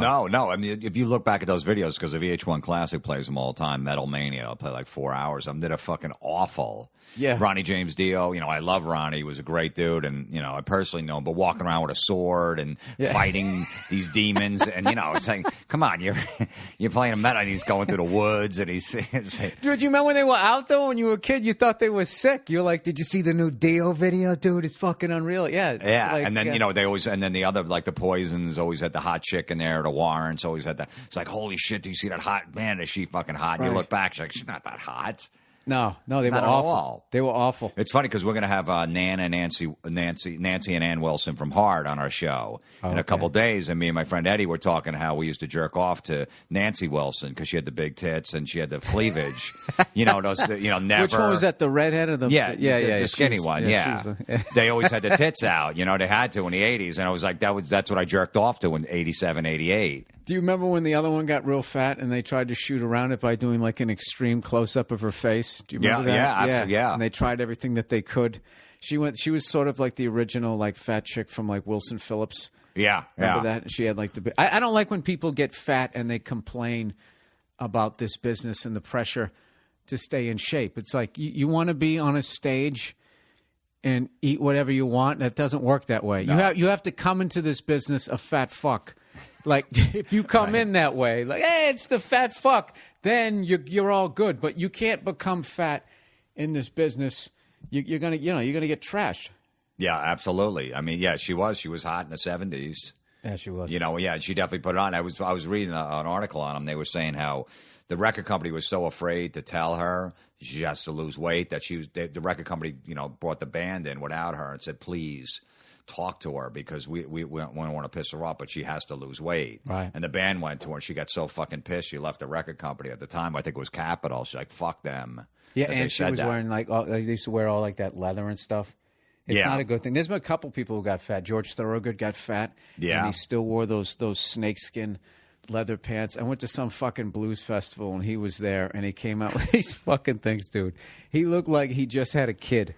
It was awful. And it was like one of those things where it's like, dude, you got to do something. Wear a button down and some jeans and hit the fucking treadmill. It's just one of those, if you're like in this business. Absolutely. You can't, losing your hair or anything, like that's, right. I'm losing mine and I'm just saying, fuck it. I'm just letting it go. Yeah. Yeah. I'm starting to go in the back and I'm just like, I can't, what am I going to do? I'm going to scalp the back of my head and then have that shit put in the front. This is why I look at it. If I was going to be the next Brad Pitt, it would have happened by now. I'm fucking, it's like, You're right. I'm 44 years old. What am I going to fucking be, some 50-year-old sex symbol? Yeah. I'd rather be dude, I do a podcast that tells jokes. I'm good. I can make my fucking rent. I don't need to go there and get my fucking face yanked back and have some pubes taken from fucking my dick and stuck on my head. I mean, no matter what, this business is going to be finished with me at some point. So I've kind of made a rule that I am going to try to look like a fucking human being at the end of this. Unless they so get like the facelift down. If they get it down where you actually can still look like a human being, like right. I've been talking lately on stage. Have you seen that Cinegenics or whatever it is? Like those. Yep. Yeah. Those guys. I looked that shit up. Like those old guys who were shredded. It's fucking. They are on HGH. That's what I thought it was. They're on fucking. That's why that guy has that tone like he wants to fight his kids. Right. I'm in better shape than my kids. You feel like he's getting ready to snap. So, like. They say that's like cancer causing, like the HGH. So like those guys, this first wave of old guys, they're probably gonna fucking something bad's gonna happen in 4 to 5 years, and then they'll use them as guinea pigs. So I figure by the time we get there, it's like roids now. Like back when we were kids, roids would shrink your balls up. You got fucking titties. It was horrible, and then you fucking died. And now they got that synthetic stuff. They got the clear. They just keep making it better. Yeah. So. Real quick, if they come up with a fucking pill for a full head of hair or, anything, or if it just feels like your head's on fire for a minute, I would do it. But, like, as far as, like, scalping the back of my head, there's no fucking way I'm doing that. Yeah, I mean, I'm on the fence about that, too. I mean, there's never been a sex symbol all of a sudden at 44. No. Even George Clooney made it, like, 32 or 33, and that was, like, late. Yeah, he was old. He was around for 10 years doing little bit parts, and all of a sudden he got ER or whatever, and then he became a sex symbol. So, and plus, the advantage of kind of being a mess is no one really pays attention to your aging as much as like if you're in that People magazine 50 most beautiful people always say the funny shit. They go, oh my God, did you see so and so? What happened to her? what happened to him? It's like, dude, what the fuck happened to you? You think you're like, under glass, not aging? So, right. Yeah, you're right. You're right. It's just I try to keep it as low maintenance as possible. Jeans and a t-shirt and fucking whatever. I don't even brush my hair. I don't fucking do anything. I don't want makeup on when I go on TV. I don't want it. No, we had that go. Seriously, I don't for what? You know what's funny? I like how we're acting like being a sex symbol is actually an option for us. Yeah, I know. We're going, no, we don't want that. Yeah, if we just took care of ourselves a little better. Well, speaking of, but look, when I was in late 80s, early 90s, when I had long hair, I took like Bon Jovi's, whatever style he had, or David Coverdale from Whitesnake, and I got a lot of fucking ass. So I was almost considered a sex symbol back then, even though I wasn't. No, but you can be a local sex symbol. Well, I was. In Pennsylvania, I was a fucking 12. On a scale of 1 to 10, because they were still 5 years behind the whole long hair thing. So I would do all these gigs out in Pennsylvania and just fucking clean up. That's hilarious. Do you ever go back there? Like, is that like your Germany, like David Hasselhoff? Do you ever just go back to Pennsylvania, do like a book signing or something? No, because once I cut my hair, they cut me off. They no longer liked me. I was over. They were mad. It was just like, remember when Metallica cut their hair? Half their fans were pissed. Yeah, they fucking cut their hair. What the Felicity? Yeah, who cares? Oh, so that's going to change their music. So they turned on me, Pennsylvania too. Just before all my listeners trashed me for knowing the Felicity thing, I took an acting class with a girl who was on the show. There was some show called Felicity, and every guy, like 14-year-old boy, loved this girl Felicity. And then she got her this, I'm going to play softball now haircut, right. and the whole fucking show tanked. And this actress was a little bit older, so she came in just bitching one day because she finally had a fucking regular gig or something like that. She wasn't like one of the main people, but she was on like 3-4 fucking episodes a season, and this chick cut her hair, and like 100 people lost their jobs. Well, yeah. So that's how I know it. People before. Well, I could see that. I mean, remember when I always thought Sheryl Crow was hot. I still think she's hot. And then remember when she came out with that fucking soccer mom hairdo for like a year? No. She cut it all off, and it was really short. She looked terrible. You can't do that. You can't, as a woman, if you come into the business fuckable, hot, or whatever, you have to look that way. It's the same thing. It's the same thing like even as a guy, if you're coming in and you're all shredded and you have abs and that type of shit, you can't get fat.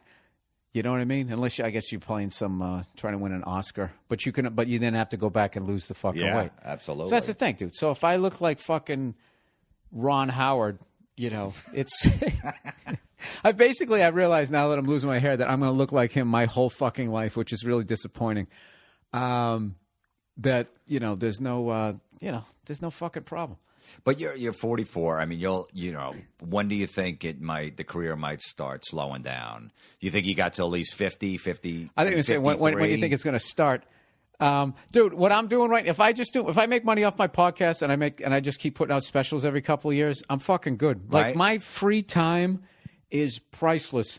Like, you get into this fucking business and they start going, you just think that you want a TV show, and then I don't know, you get kind of close to it, and I don't know, like your show.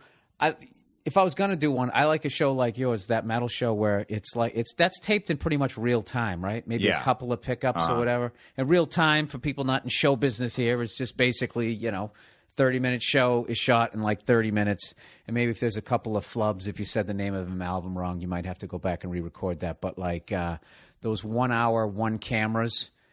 That's 12 hours a day, like 5-6 days. I think was it 5 days a week they shoot. They shoot an episode every 4 days, and they start the next one Friday, and you just keep going. I don't know. I guess it's like 3 months of your life. Right. I'm too. I would rather just go slug it out in a strip mall, and just make money that way, and then just come back here and then fucking play guitar or fuck around all chill. day. Absolutely, man. I love taking time off. You got to do it. Absolutely. Just, because I was always like, even I'd work on holidays. I'd feel like if I didn't get on stage in 2 days, I'm like, what am I doing, man? Fuck. Right. I'm going to be rusty. Shit. What am I doing in my career? Everybody's passing me by. And now I'm like, gives a shit. Yeah, no, you got to, like when you guys tape, like you're out here right now in Los Angeles to tape, Like how many of that metal? We're doing 6 episodes. We already taped 2 a few months ago. Whatever they're going to put them. But yeah, we tape 2 episodes in a day. We tape from 3 to 7. We knock out 2-hour episodes in 4 hours, basically, with like an hour break in between. Oh, so we just awesome. Yeah, we just pump them out. I know the shit. You know what I mean? It's not like I got to study it. We got guys from Iron Maiden and shit coming on, which I've been fans of for years. So I'm just interviewing one of my idols, and there's a camera on, which is awesome. Jesus Christ! It's not too much research like you. You're for me. You've quietly created. You created co-creator on this show. I mean, I pitched it with my buddy Eddie Trunk. He's a DJ in New York, and he's been on for a while and worked at record labels and stuff. We became friends. I go on his radio show, and we just debate metal. And he goes, "I'm going to try to get this as a TV show." Dude, that guy is on like a whole other level. Like, he has to be the biggest metal fan ever. That guy, he takes it all, like, really, like, seriously. Like, I feel like if I could get into a debate with him, and he could actually convince me that Kiss is just as relevant as the Beatles. Yeah, he can. Absolutely. Yeah, I can sit there, like, I love AC/DC. Right. But, I mean, they're not on the same level as the Beatles. They're just not. You know what I mean? Like, they're just not. No, I love those guys. I'm not trying to badmouth any bands or anything. And I love those guys to death. By the way, I thought that was hilarious the way they described your show, at least on Wikipedia. They said that metal show is the Tonight Show for AC/DC fans. Yeah. That's the greatest phrase ever. Yeah. Who came up with that? Someone in a review, someone that came to the show and reviewed it or something, because the VH1 wanted to say it's the View. It's a cross between The View, Headbangers Ball, and The View. I'm like, get that fucking nobody. I go, no one that likes hard rock or metal watches The View. Don't say that. They go, no, it's a successful show, and they're like, and they wanted me to say that in interviews, and I would never say it, and like they were getting really pissed. Like, tell them to say it's a cross. I go, I'm never saying The View. What is wrong with them?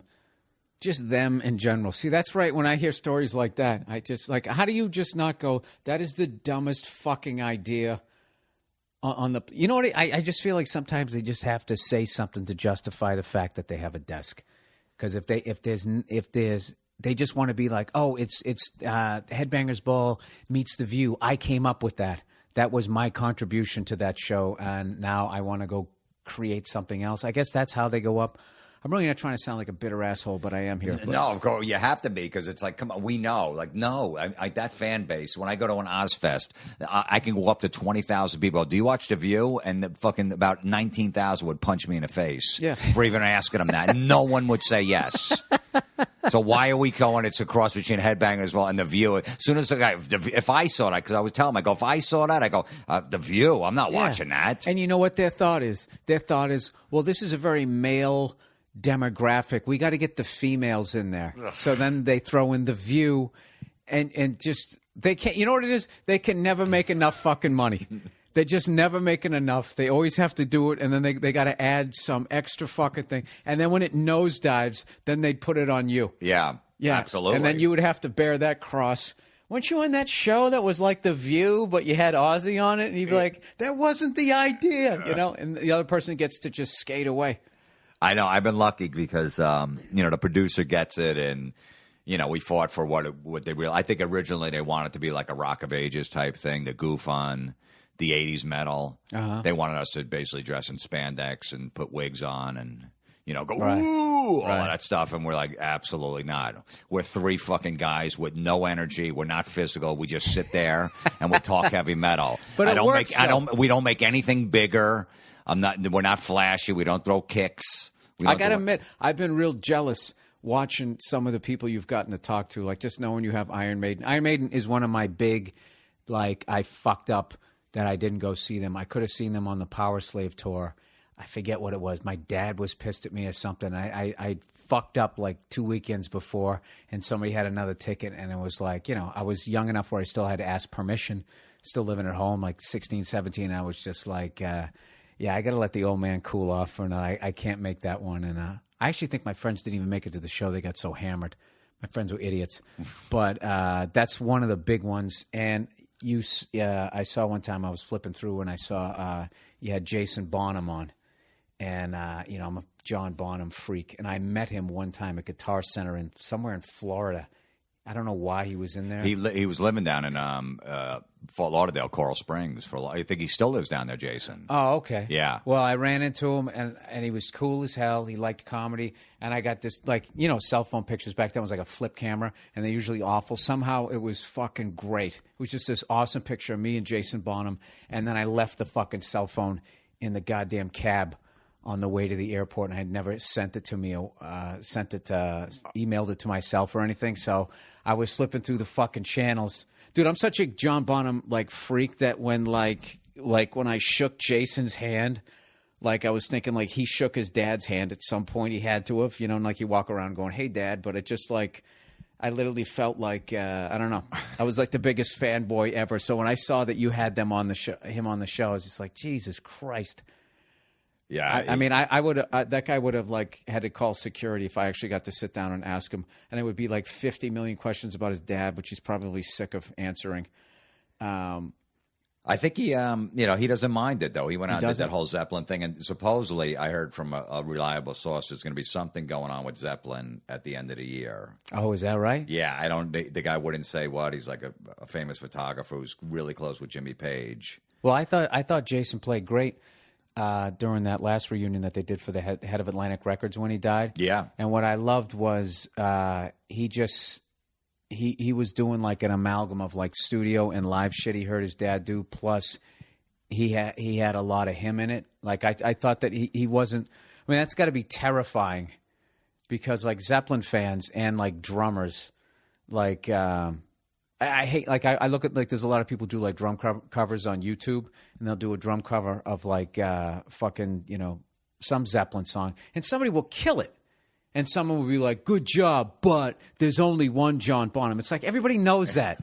This guy doesn't think he's fucking John Bonham. He just loves the guy, and it inspired him to learn how to play drums and learn how to play. I've even seen him Jason. Jason's Bonham will have him playing drums, and he's fucking killing it, and someone would be yeah, but he's nowhere near his dad. And it's nobody is. Right. And he doesn't have a T-shirt saying, "I'm really near to my dad," when it comes to drums. It's just so fucking annoying. And I don't even know why I read the comments. I think I just read them just to see that, just to get mad. No, of course. Because look, if John was still around and John goes, "I'm out of Zeppelin," and they hired Jason to play drums, then you can go, "Hey, you need his dad back there. He's no John, but he's not around. What are you going to do? So fucking just let Jason be Jason." Right, which is why I don't mind when people trash Wolfgang Van Halen. I want Michael Anthony back there. It's fucking annoying. They finally got David Lee Roth back in. Just get Michael Anthony back in there. You can never. That will never happen. How does Eddie throw his son out of the band? Oh yeah. You know what I mean? That's the problem. And Yeah, Alex is the uncle. He has to leave. He's got to throw his son out Wolfgang of the band. has to leave. Michael's doing a show. Michael and Sammy are doing our show this week. Oh, where are they going to be at? They're taping our show. Oh, are they? Is that? Yeah, this week. Yeah.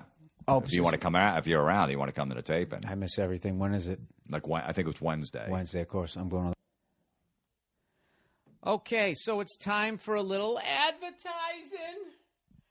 All right, people, stamps.com. Here we go. There are too many what ifs when you go to the post office. What if there's traffic?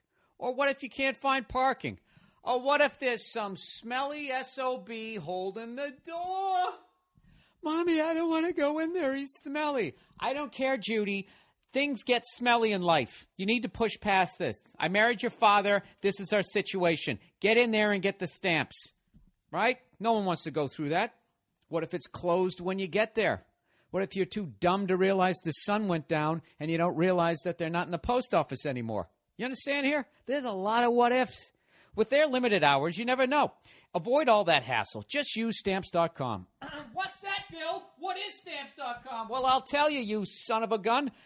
Stamps.com is basically bringing the post office into your home, your apartment, your flat, your duplex, your tented city. With Stamps.com, anything you can do at the post office, you can now do from the convenience of your own desk. I've done it. It's awesome. You can buy and print official U.S. postage using your own computer and printer. It's great. You feel like the king of the world.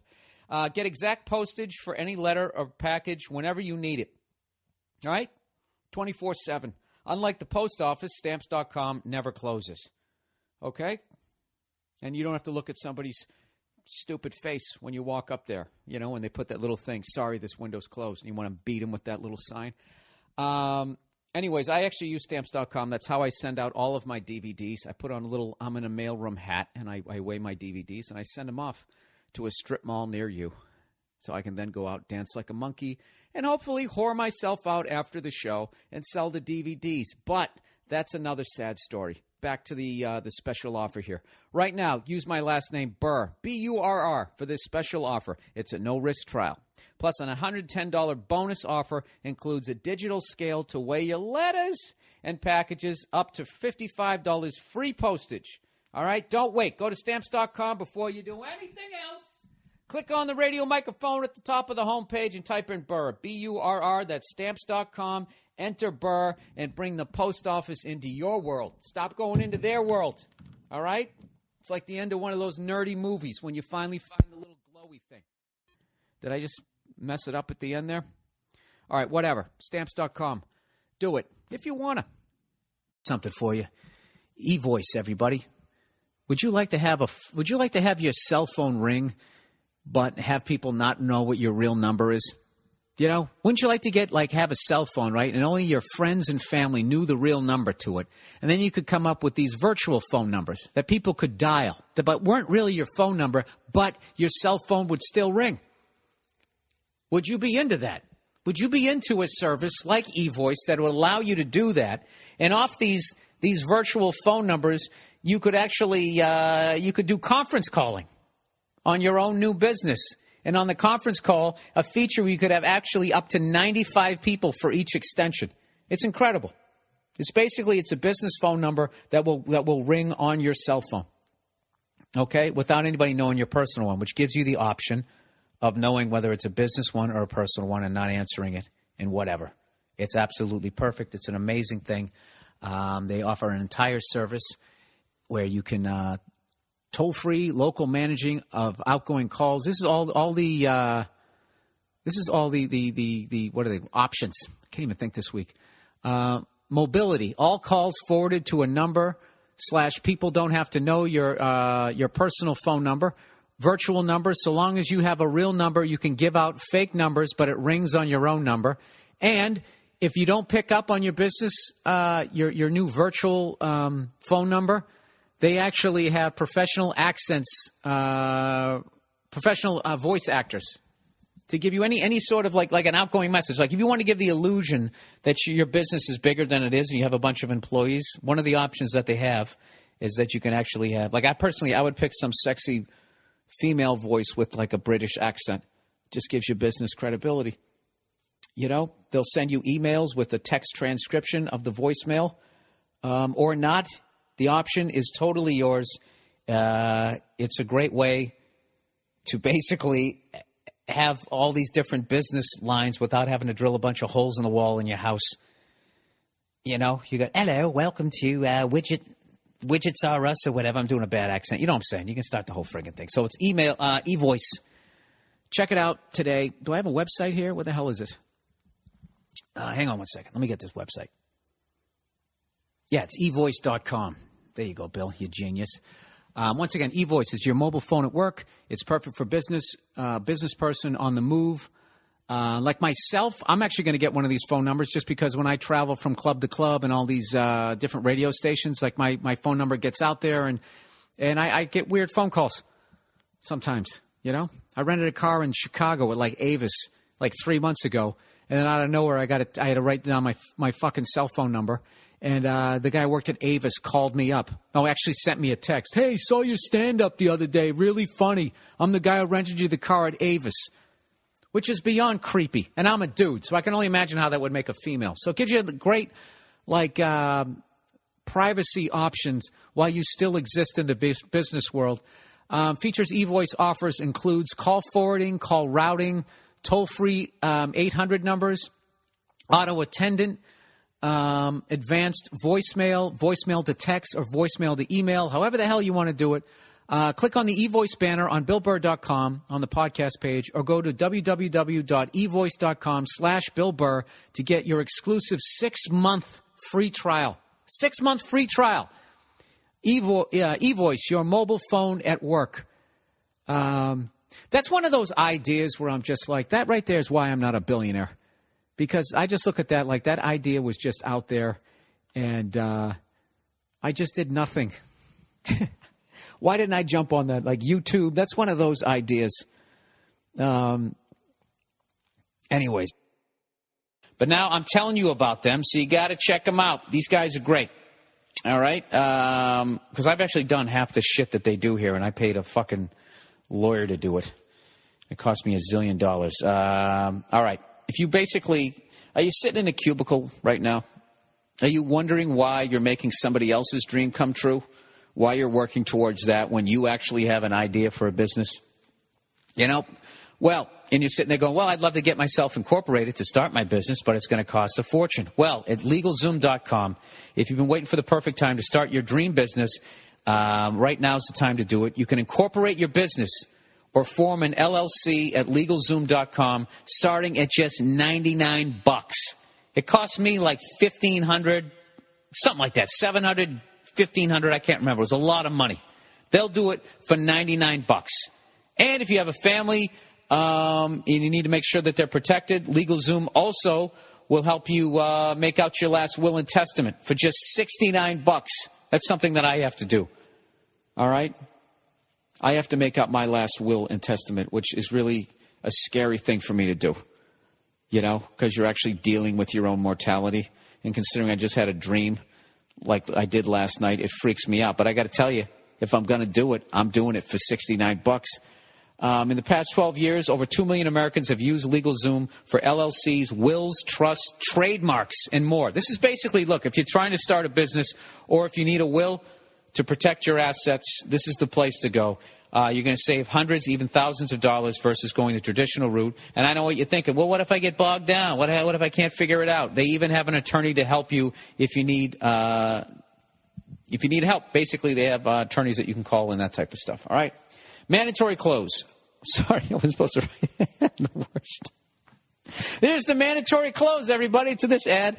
Start your business and protect your family today at LegalZoom.com. You can also get a special discount from listening to this podcast. Make sure you enter Burr, B-U-R-R, in the referral box and check out at checkout for more savings. LegalZoom is not a law firm, and self-help services are provided at your direction. All right, so that's the deal. There it is. You want to start your business, you want to be incorporated. That is the cheapest, most efficient way to do it. I wish they were around back when I got incorporated. Could have saved myself hundreds of dollars. So there you go, LegalZoom. I fucking miss everything, dude. And then we got Steve Harris taping that same day, too, from Maiden. Of course you do. Why wouldn't you? Why wouldn't you? And then they're raffling off a John Bonham drum kit. Yeah. And yeah, Paige and John Paul Jones are coming in on Thursday. Can you make that? Who's got some insane stories, but isn't in a metal band is Steve Gorman from the Black Crowes. I did his podcast.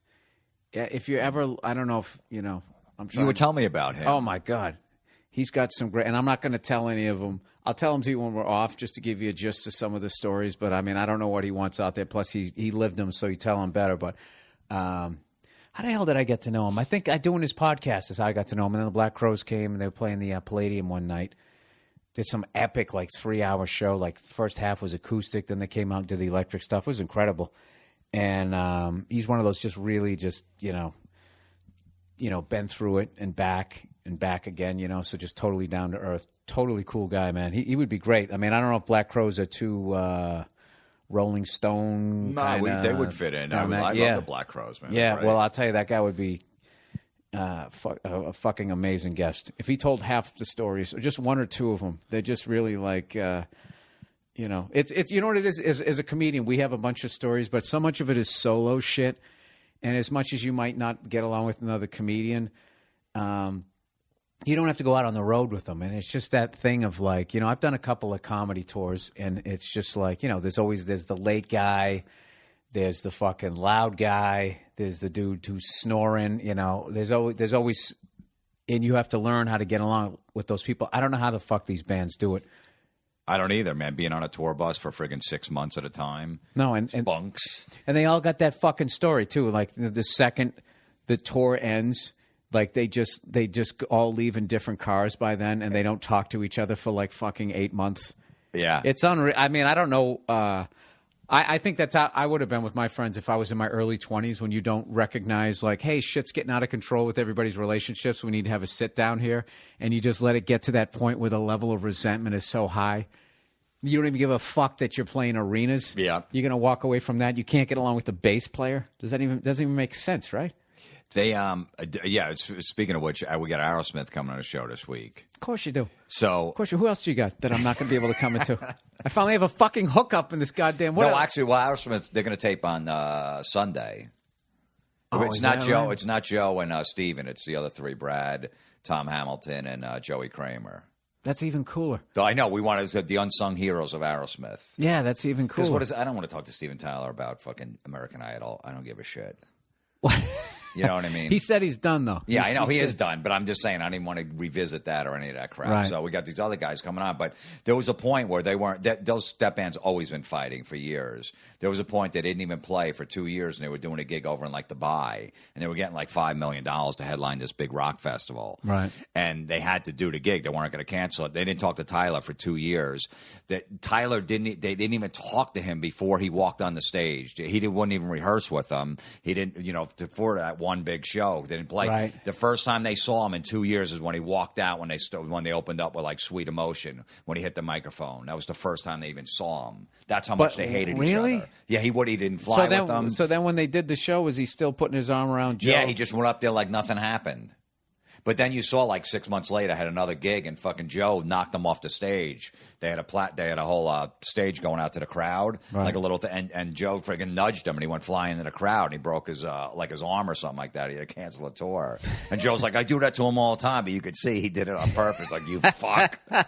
You made me sit home for 2 years. Is that what happened? I don't know. Because you just think of us as a comic. I thought we he have to fell off. I thought he fell off the stage, and then he got mad because nobody in the band ran over to see what he was. Well, that too. But okay. If you watch the YouTube video, Joe nudges him, and he goes, "I do that. Well, you do that all the time to each other." But he was right on the edge. You could see he fucking did it on purpose. But just imagine, dude, that's as a comic. like sports right there. I know. Was he going for the head? Did he hit him with the shoulder? Is that an elbow? He just gave him a little, yeah. Get the fuck away from me. But he can't get mad that the other guys didn't come to see. The show's got to keep going. They just kept playing, hoping he was going to crawl back up. Wow. But just imagine as a comic, like say, there's 3 or 4 of us touring together, right? And then all of a sudden one guy's being an asshole and doesn't want to do the tour 6 months from now, and we got to sit home for 2 years and can't play. Right. That would drive me out of my mind. And then he goes on and does like a reality show. Oh, yeah, I mean, Joe Perry doesn't just join another band, go, fuck, I got to get up on stage. They sit home and do nothing. I saw Joe Perry Project went out. I saw them at the House of Blues. Oh, yeah? Yeah, it was cool. And then, like, when they come to L.A., all the musicians, so many of them are out here. It's like New York. So who came out? Like, Slash came out and a couple other guys. Like, Slash is the shit. He came out and jammed with the opening band. Like, he just wants to play. Speaking of torture, I mean, it must have been torture for him having to wait all those years for Axl before he just finally said, fuck it, I'm going to do my own thing, Well, that's the thing, and people always ask if we're going to do, if Axl, they would ever get the original band back together. First of all, they're not broke. So that's not going to happen. They only do it when they're broke. Axl's band, Guns, is huge still. And over in Europe, they perform in front of like 30,000 people. So he's got money. Slash makes money. Duff's a friggin' financial whiz. He's fucking he owns like half a Starbucks. He's good. And, Steven, the drummer, is the only one that's, he still has some money, but he could use it. Izzy, who wrote most of the songs, is like a fucking gypsy and just lives in a friggin' like RV and just travels across the country. So he doesn't need any money. What band is he in? He was still in the rhythm guitar player in Guns N' Roses. No, I remember. Yeah. I remember Izzy and the Juju Hounds was his band. He did a couple solo records too. So they don't need the money. But Slash even said, he goes, I'm in my fucking 40s now. He goes, and if we ever got back together, the original band, and the opening band got off stage at 9 o'clock, and Axl didn't want to go on till 11:30, we had to make those fans wait. He goes, I'd walk out the fucking door on the bus, and I'd be in my bed by fucking 10 o'clock. Because I would never put up with that. I'm not fucking sitting around for 2.5 hours. See, that seemed to be the problem, is that when I read Slash's autobiography, the few books that I read. If you ever saw like a list of the books that I read, it'd be fucking hilarious. There's like a couple of classics, Count of Monte Cristo, right? Prince and the Pauper or some shit, and then the rest is just all. Of course, Tommy Land is one of my favorite books. Hammer of the Gods. I remember reading that, thinking that they really sold their soul to the devil. Right. Other than just some bad shit happens in life sometimes. But I remember reading the Slash one, just going like, why? And there's a point in the book where Matt Sorum finally just goes down and knocks on his dressing room drawer or his trailer. He's like, get the fuck out here. The fuck are we doing? Like, it just seemed like everyone was just sort of appeasing every demand that he had. Mm-hmm. I don't know if it's because they were doing drugs and stuff. And they're like, as long as I got my little fucking pile of heroin over here, take control of the name of the band. I don't give a fuck. Like all that crazy shit that he did. You actually got like one of the few like sit down interviews with him, didn't you? With Axl, yeah. Yeah. What was that like? It was amazing. He's a good dude, man. You know, he's a hermit. He's friggin' private. He doesn't want any publicity. You know, he just like sits at home, and when he feels like going out and touring, he tours. And you know, he's a maniac. I mean, like, you know, just that everything has to be 100% perfect for him to go on stage, for him to put a song out. That's why it took him so long. But he's a good dude. Like a perfectionist, you mean? He's a total perfectionist, yeah. But he's got a great sense of humor. He's just a down to earth dude. And there's so many rumors about the guy, and we talked to him about it. He goes, what am I going to do? Address a different rumor every fucking 5 minutes about me? You know, right. The London press said like a year ago said that he kills all the neighbors' dogs. He backs over them with his truck, and then he runs back over them. He's like, what am I going to do? Am I going to go out and issue? He goes, so people think I'm this biggest asshole. He goes, whatever. How many rumors do you come up with? That's the next one. Like what? You know, he's an alien. We already got that one. He runs over the dogs, and then he runs over them again. Yeah, he runs them over again. Jesus. He's like, so he goes, it just is so much, you know, bad shit about me out there. He goes, look, and he addressed the whole thing about being late. He goes, even as a kid, my job was right next door, and I would still be a half hour late. I'm always just running late. I'm an airhead when it comes to that. But he goes, I like everything to be perfect, whatever I do, and it just takes time. I know, but dude, being an absolutely. airhead, like I don't know where my car keys are, but when you hear 80,000 people with their "what the fuck, where are you" energy or whatever they perform to 30,000 people, I think, you know. I don't know. There's got to be something wrong with you. Like if you were sitting backstage in an improv or a theater and the opening act got off and you're just sitting back there and you hear the crowd like, what the fuck? And you sit there for an hour and a half like, I'm not ready. No. Make them wait another 45 minutes. There's no way we would do that in a million years. No, I would be so afraid that that would be the last time anyone would ever come to see me. Absolutely. I wouldn't even do it out of respect for the fans. I would do it out of fear of going back to what the fuck I used to have to do, you know? Speaking of that, how much stand up do you get to do like during the year now with all your projects? I do like 2 weekends a month. I'm out, you know, doing road stuff. So you're doing it then? Yeah. Oh yeah. I still, you know, do Funny Bone, you know, improv. Do you still go down to like the clubs in New York or anything? Once in a while, I do the Cellar. You know, I'll do the Cellar. It's killing me, man. I feel like I'm the only guy.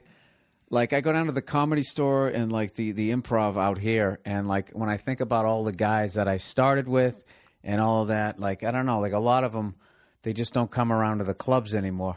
Maybe I need more of a home life. You got a kid now, right? Yeah, I got a kid, so that's tough. You know, I got right. You know, that totally makes sense. To do a Cellar spot at 12:10. Ain't happening. And get home, you know, and then running late, and then I get home at like 1:30 or 2 because I want to hang, you know, and just be, you know, talk and hang out and shit and, you know, catch up with everybody, and then... You know, he's up at fucking 7.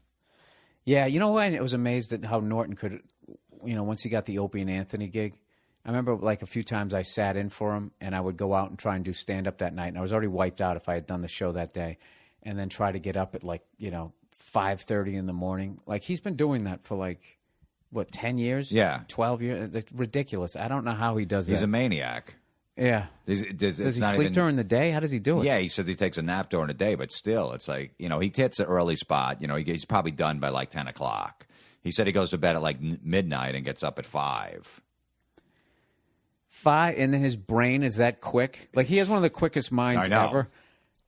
I've never gone in there and I've seen him just like not on. Even Jim, like, if he's tired, his brain always seems like it's like, sometimes a mile down the road. He's better when he's tired. Yeah. Because he's so fucking miserable that anything will set him off. You know, I love what he does. I like how he's into that UFC shit. I like when he has the guys come in and they do the holds.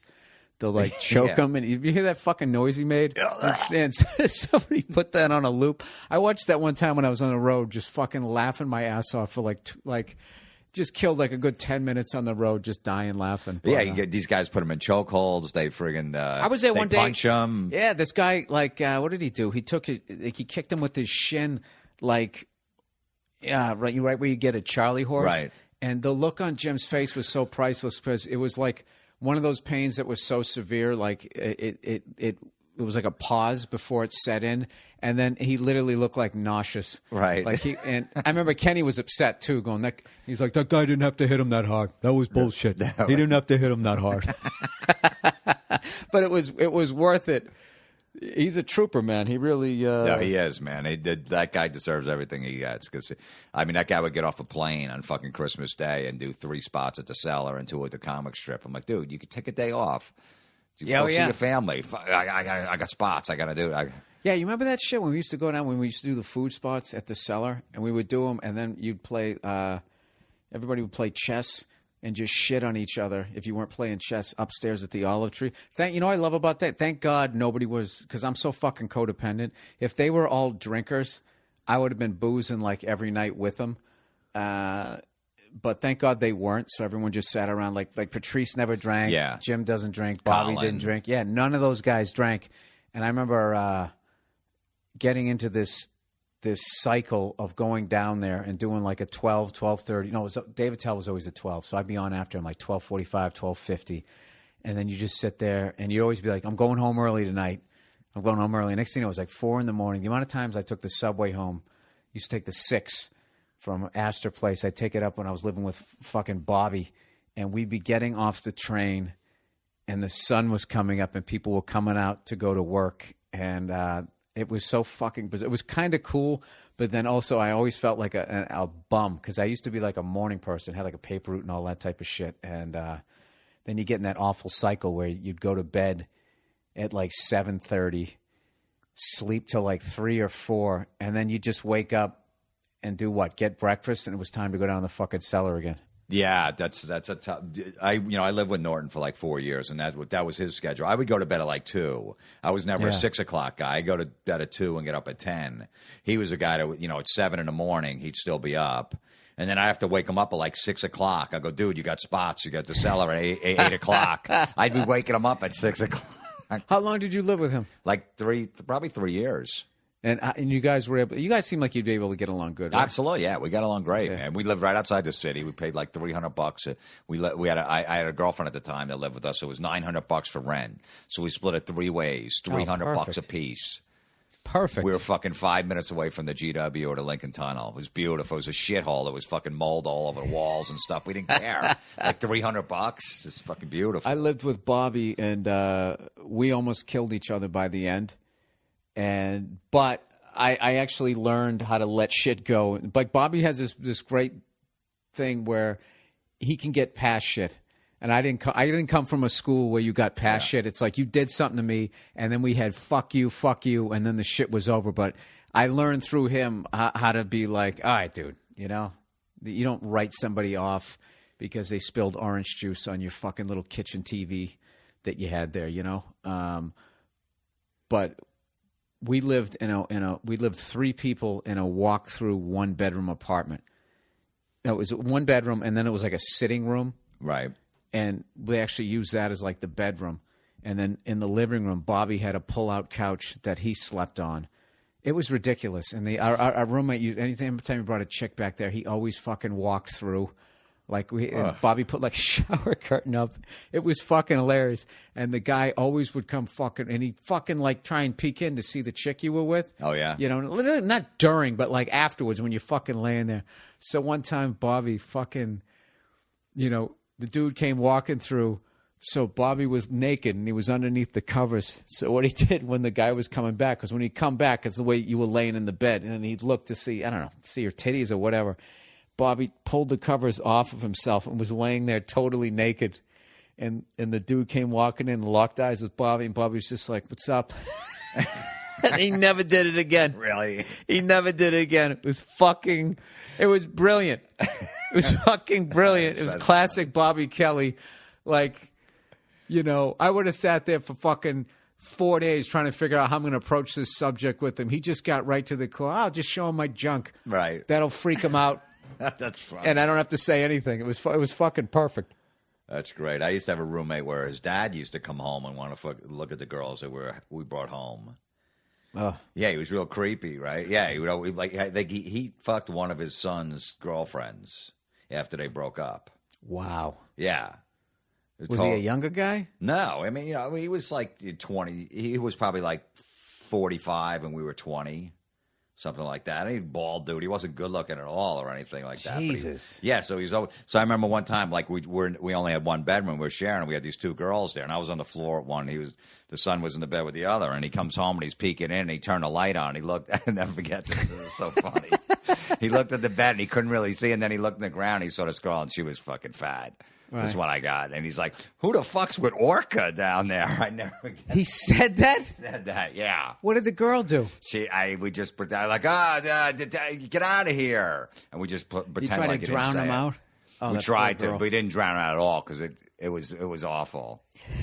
We were like, I was trying to hold it in because it was pretty fucking funny. Who's with Orca? Yeah, dude, you had that thing. Yeah, I never had I could never hook up with somebody. Some of my friends, they could just hit anything that fucking moved just for the numbers. I always there had to be some sort of attraction. I remember a couple times my friends like, dude, what the fuck? And I was just like, dude, she's gross. And they'd be like, at least let her blow you. And I was like, yeah. So I tried to do that one time. And I ended up hooking up with this girl, and she just was fucking. I don't. You ever hook up with a girl? She's like young, but she wears like an old person's perfume. Oh, the she worst. smelled like she was fucking 80. Oh. She smelled like she was fucking 80, and that's all I could remember. I just remember banging her doggy style with my head turned to the side. Yeah, it was horrific. No, that's bad. I went through that phase for a while, but then I needed, it had to be quality. But there was times where, because you had quality, dude. I never saw there was certain guys I saw, they'd bring girls down to the cellar. I was never a guy who brought girls down to the cellar. I never I never trusted I just feel you're just bringing them down to the lion's den. Well, yeah. You know, I know. If someone didn't take her, they at the very least, I would go down there and take a pounding. Some epic fucking pounding. I remember one night Patrice was going after Norton, and Norton had some girl there, and they got into it a little bit. Yeah, because Norton doesn't like that. Like if he says something, because Patrice will say something to a girl or something. Norton doesn't like to get, if he perceives he's getting totally makes sense. Which totally makes sense. But Patrice, once he saw that Jim was annoyed, it was fucking hilarious. It was really really fun. Jim really got mad, and of course they squashed it the next fucking day, but it was Patrice hilarious. did that when I brought a girl down. She said something stupid while he was sitting at the table. He was trying to be nice, and she just said something. And I forget what it was, and Patrice just laid into her, and the girl's like, I want to go. I'm getting out of here. Why is he so mean? Yeah. And of course, I was bad mouthing him. I'm like, I go, he's an asshole. I don't know. I thought he was my friend. I don't know why he would say that. Meanwhile, I'm like, that was fucking funny. You deserved it, but I wasn't going to say that. No, Patrice and Keith Robinson, if they were ever there together, it just was like, why would you do that to yourself? Like, I didn't have the skill to still get laid after parading the girl past those two fucking guys, because they were either going to trash her or they were going to trash me and make me look like an asshole, or even worse. I really took some epic fucking poundings down there. I was not good at that. I was not good at that game. Just sitting there trashing people, because the way I learned the game was it was serious and you went right for the fucking jugular. Like Bobby has that a little bit. Right. Which is why we probably almost killed each other when we were living together. But I don't know. You know what I wanted to talk about here? How far into this are we? 45 minutes. By the way, you're a fucking great guest. Thank God. I appreciate that, man. You know what Thanks. I mean? There's nothing better than when somebody comes over and they can just shoot the shit. They're the worst. You know it. Somebody comes there, like I imagine on your show, and be like, yeah, you had one of the greatest albums of the 80s. What was that like? And they were like, oh, it's nice. Yeah, it was good. It was, it was. There were some other ones that were good too, but that was. I know, believe me, it's. We always discuss that, and lucky that guy Eddie Trunk, that's one of the hosts. He's been in the business for 30 years, so he knows these guys. So before he'll go, look, this guy's a tough interview. Right. He doesn't say much, or you can't get much at him, or this guy just talks. He'll keep going and going, so we got to cut him off. So he knows, which is good. Who's been? Look, I guess you can't name a name, but who's been like just the toughest? Like, You know who's tough to interview, but a great guy, one of the great, is Lemmy from Motorhead. Because he's an old, cranky British guy. I love Lemmy. He's my favorite. When he passes, man, it's going to be a fucking sad day. Brutal, yeah. I saw that documentary on him. It's fucking he's great. amazing. He's just a legend, man. But he just gives one-word answers, and he needs a few cocktails in him to lighten up. And if we're taping at 3 PM, he's got to have a few jacks in him. But he just gives a lot of one-word answers. He goes, "No, I didn't like that album. To me, it was terrible." And that's his answer. He's not being a dick, but that's just the way he is. So it's tough to get stuff out of him. He's a funny dude. He gives me hope, that guy, that you can booze at that level still. Dude, you know what I mean? 66 years old, smokes 2 packs of cigarettes a day, Marlboro Reds, drinks at least a bottle of Jack Daniels a day, and still does, crystal meth from time to time. And been doing it since he was Jimi Hendrix roadie back in the day. So he's been doing it since the early 70s. Oh, I watched a documentary on him. He just decided to try like every kind of bourbon or every kind of scotch. I don't know what it was. And he had all of the bottles like on his windowsill, on the floor, going up a bookcase. I mean, it looked like if they ever said, "Hey, Bill, this is all the whiskey you and your friends drank over the last 25 years. And with him, I think he was just knocking them out. I don't know, dude. He's more hardcore than Keith Richards. Everyone's like Keith Richards with the drugs, and I read Keith's book also, of course, because that's part of my library. He seemed like he said, like, basically, I think he has a drink every now and again, but like since basically from 1980 on, he's been clean. But like the publicity that he got when he was doing heroin and getting arrested and everything, like he was never able to shake that. But he talked about like the way he did coke. He goes, you don't sit there and just keep doing it. He's like, you do a bump, then you get on with the party or whatever, right. And you don't get so fucking high you got to keep doing it. He seemed like a really like in control kind of user anyways, you know what I mean? He didn't like, as a comedian, all the reference is always like, when the nuclear holocaust comes, cockroaches and Keith Richards are the only people. He's going to be shooting heroin into his eye, and I just kept hearing that, and I thought that's how the guy was, and I guess he wasn't at all. Yeah, I think he had like a good 15-year run from like 65 to 80, where he was just did a lot of heroin and drinking and coke and stuff like that, but then he stopped, so he's not really that. But Lemmy's been doing it since 1970. That's unreal. Considering also that Betty Ford clinic didn't come around to like what, the mid 70s, even probably 80s. 80, yeah. So like nobody really knew. Like that first, wave of people, the Elvises and them, just people not knowing that somebody has a problem and they need like an intervention. If you were getting high from 65 to 80 and you figured out in 80, that's pretty good. Yeah, I think, dude. I got a problem with that shit, man. Like the level that I like to drink. I'm not an alcoholic, but like. That stupid joke, I'm not an alcoholic, but I drink like one. Yeah. Like, I don't do Lemmy level of drinking, but like, I haven't drank in like a month, just took a month off. And I don't get like that, like, oh, wow, everything's awesome. And it just makes me want to, every day it's like I'm adding to the equation of how much I want to drink. Like after a week, it's like, I'd love like fucking 4 beers. And then the second week, God, I'd love a 12-pack. And now it's just like I want to drink like Lemmy for like I have to drink like that and then realize, oh, you can't do that. Then I stop. Then you stop. I go like cold turkey. But I'm not like fiending for it. I just fucking like it.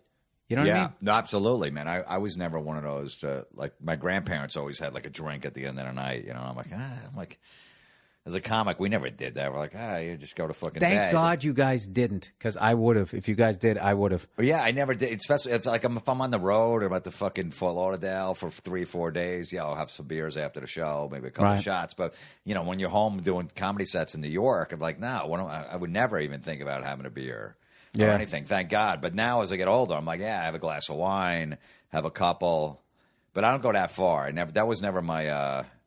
I never had that problem with the alcohol. I always just wanted to get a little buzz on just so I can rap with chicks. Right. Because I was shy. Right. So if I had a little buzz on, I'd fucking have some balls to go up to and say. So that was my whole thing. That's really why I started drinking. That's why I never get into drugs. I would see my buddies doing coke on Friday night. We waiting to go out to the club, and they would do coke, and they would just fucking just spend $300 and just fucking want to talk all night. I'm like, let me just have fucking a 6-pack and let's go to the bar. Yeah. It's like a rap with chicks. What are you guys doing? You're not solving anything over there. Fucking talking about American Indians. Who gives a fuck? You know, somebody told me a story about Patrice recently. I never heard this one. Was about he was talking to his mom about trying weed. He tried it a couple of times and was like, and then, you know, tried it, got high, and then just got the munchies and ate. And he told his mom, he was just like, look, I'm just going to fucking save the money that I would have spent on weed and just go buy the food. Just fucking get right to that. And it was just such classic Patrice where he was always analyzing and breaking shit down that he didn't have to go through fucking 20 years. Like, dude, I have some friends, you know, in this business and outside of this business who have been regular users, like fucking getting a bag of weed every fucking week since we've been like 15, right through getting married and having kids. And, I mean, I guess it's all right if it doesn't get in the way of your life. But, you know, I got a couple guys where it's just, I don't know. At some point, like, I feel like a fucking...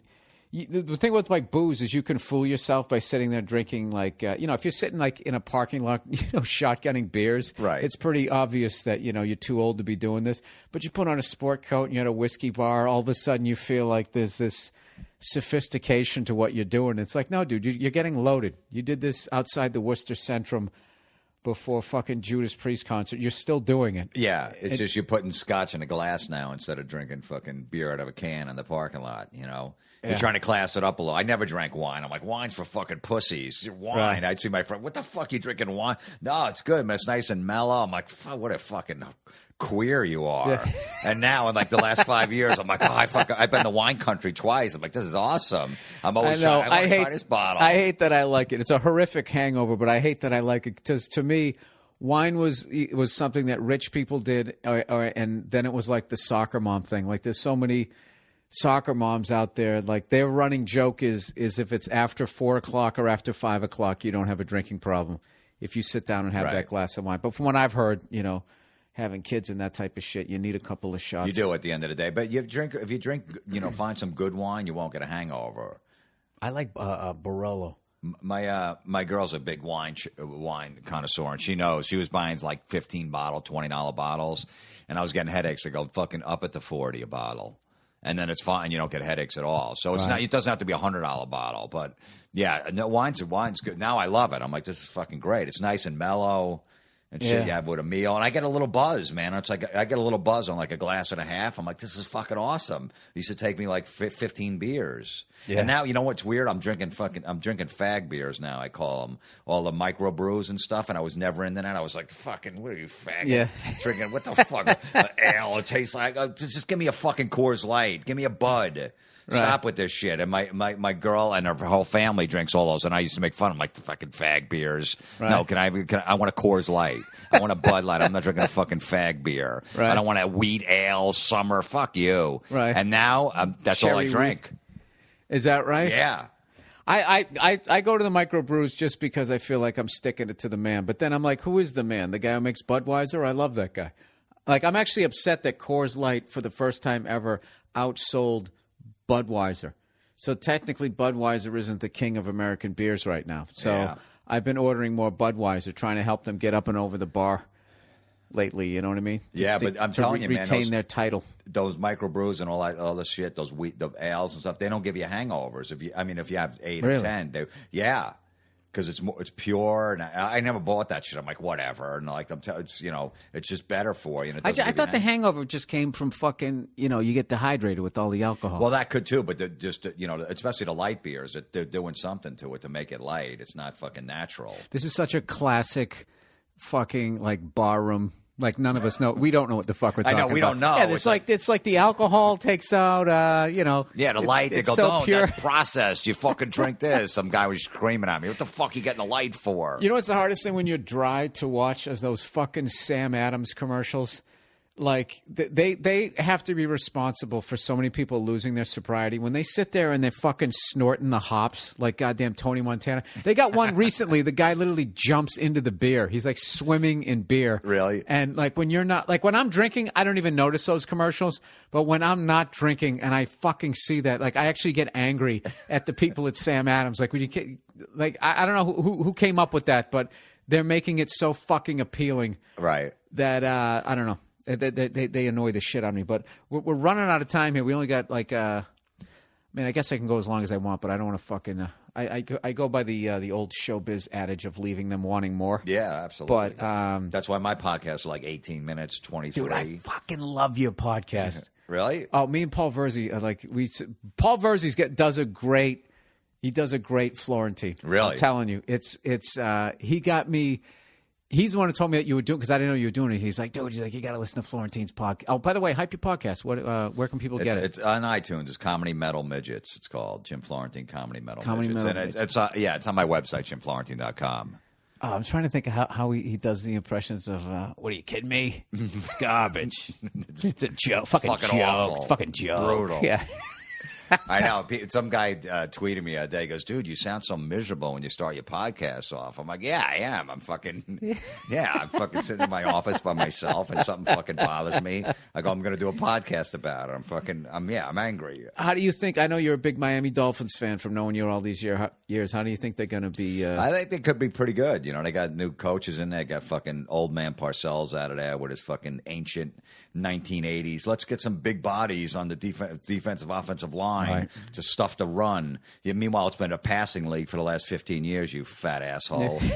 So thank God he's gone, that fucking overrated piece of shit.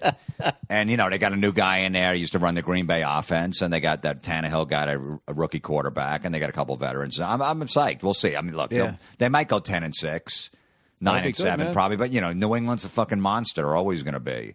Yeah, Belichick and Brady, man. Yeah, we got lucky going to the Super Bowl. Peyton was out, and the Ravens beat us. They just fucking choked. Yeah, absolutely. No, I you know, and the Patriots in Miami's division, I got no problem with them because that's a well-coached team, and they just they go for the kill. They don't sit on leads when they're up 27-3. They're still throwing bombs. I love that. Well, I know what you're going through as a fan because I had to deal with fucking Dan Marino. Like, he just was unbelievable. Like, to me, that guy is the best quarterback he's the guy that I saw go from the college to the pro level and make it look effortless. Peyton Manning's a close second. Yeah. But, you know, all these guys fucking breaking Dan Marino's records now. It's because of all the rules changes that they have. I always joke that Marino would throw for 5,500, 6,000 yards. Dude, he had nobody. He had no running game. One of the things that I always talk about on this podcast is the fact that people give him shit that, you know, he didn't win a Super Bowl. And it's like the guy had no fucking defense. You guys had like two white cornerbacks at one point. Oh, yeah, we had the Blackwood brothers as safeties. Brothers, Kyle and Lyle or something? Lyle, yeah. The brutal, there was like 9 white guys on defense and 2 black guys. Dewey, Kuchenberg. Yeah, Doug Betters and Alicia. You know what? Marino was telling me a story because I became friends with him because I worked on Inside the NFL with him, and he's like my ultimate idol. He's the fucking greatest dude ever, Marino. He was telling, they had this defense coordinator, Tom Olivadotti, who was the biggest piece of shit. He'd fucking rush 3 old white guys. And they would just keep. That's why Ken O'Brien was a fucking genius against Miami. Only against Miami, the guy was unbelievable. He'd rush 3 old white guys, and they just leave another guy in the block. So it was 6 against 3. The quarterback had all the time in the world. So anyway, he said before the San Francisco Dolphin Super Bowl, the 49ers Dolphins, Olivadotti in the team meeting for the defense Saturday night before the Super Bowl told him, look, I don't know what we can't stop this team. I don't know what to tell you. I got no plan.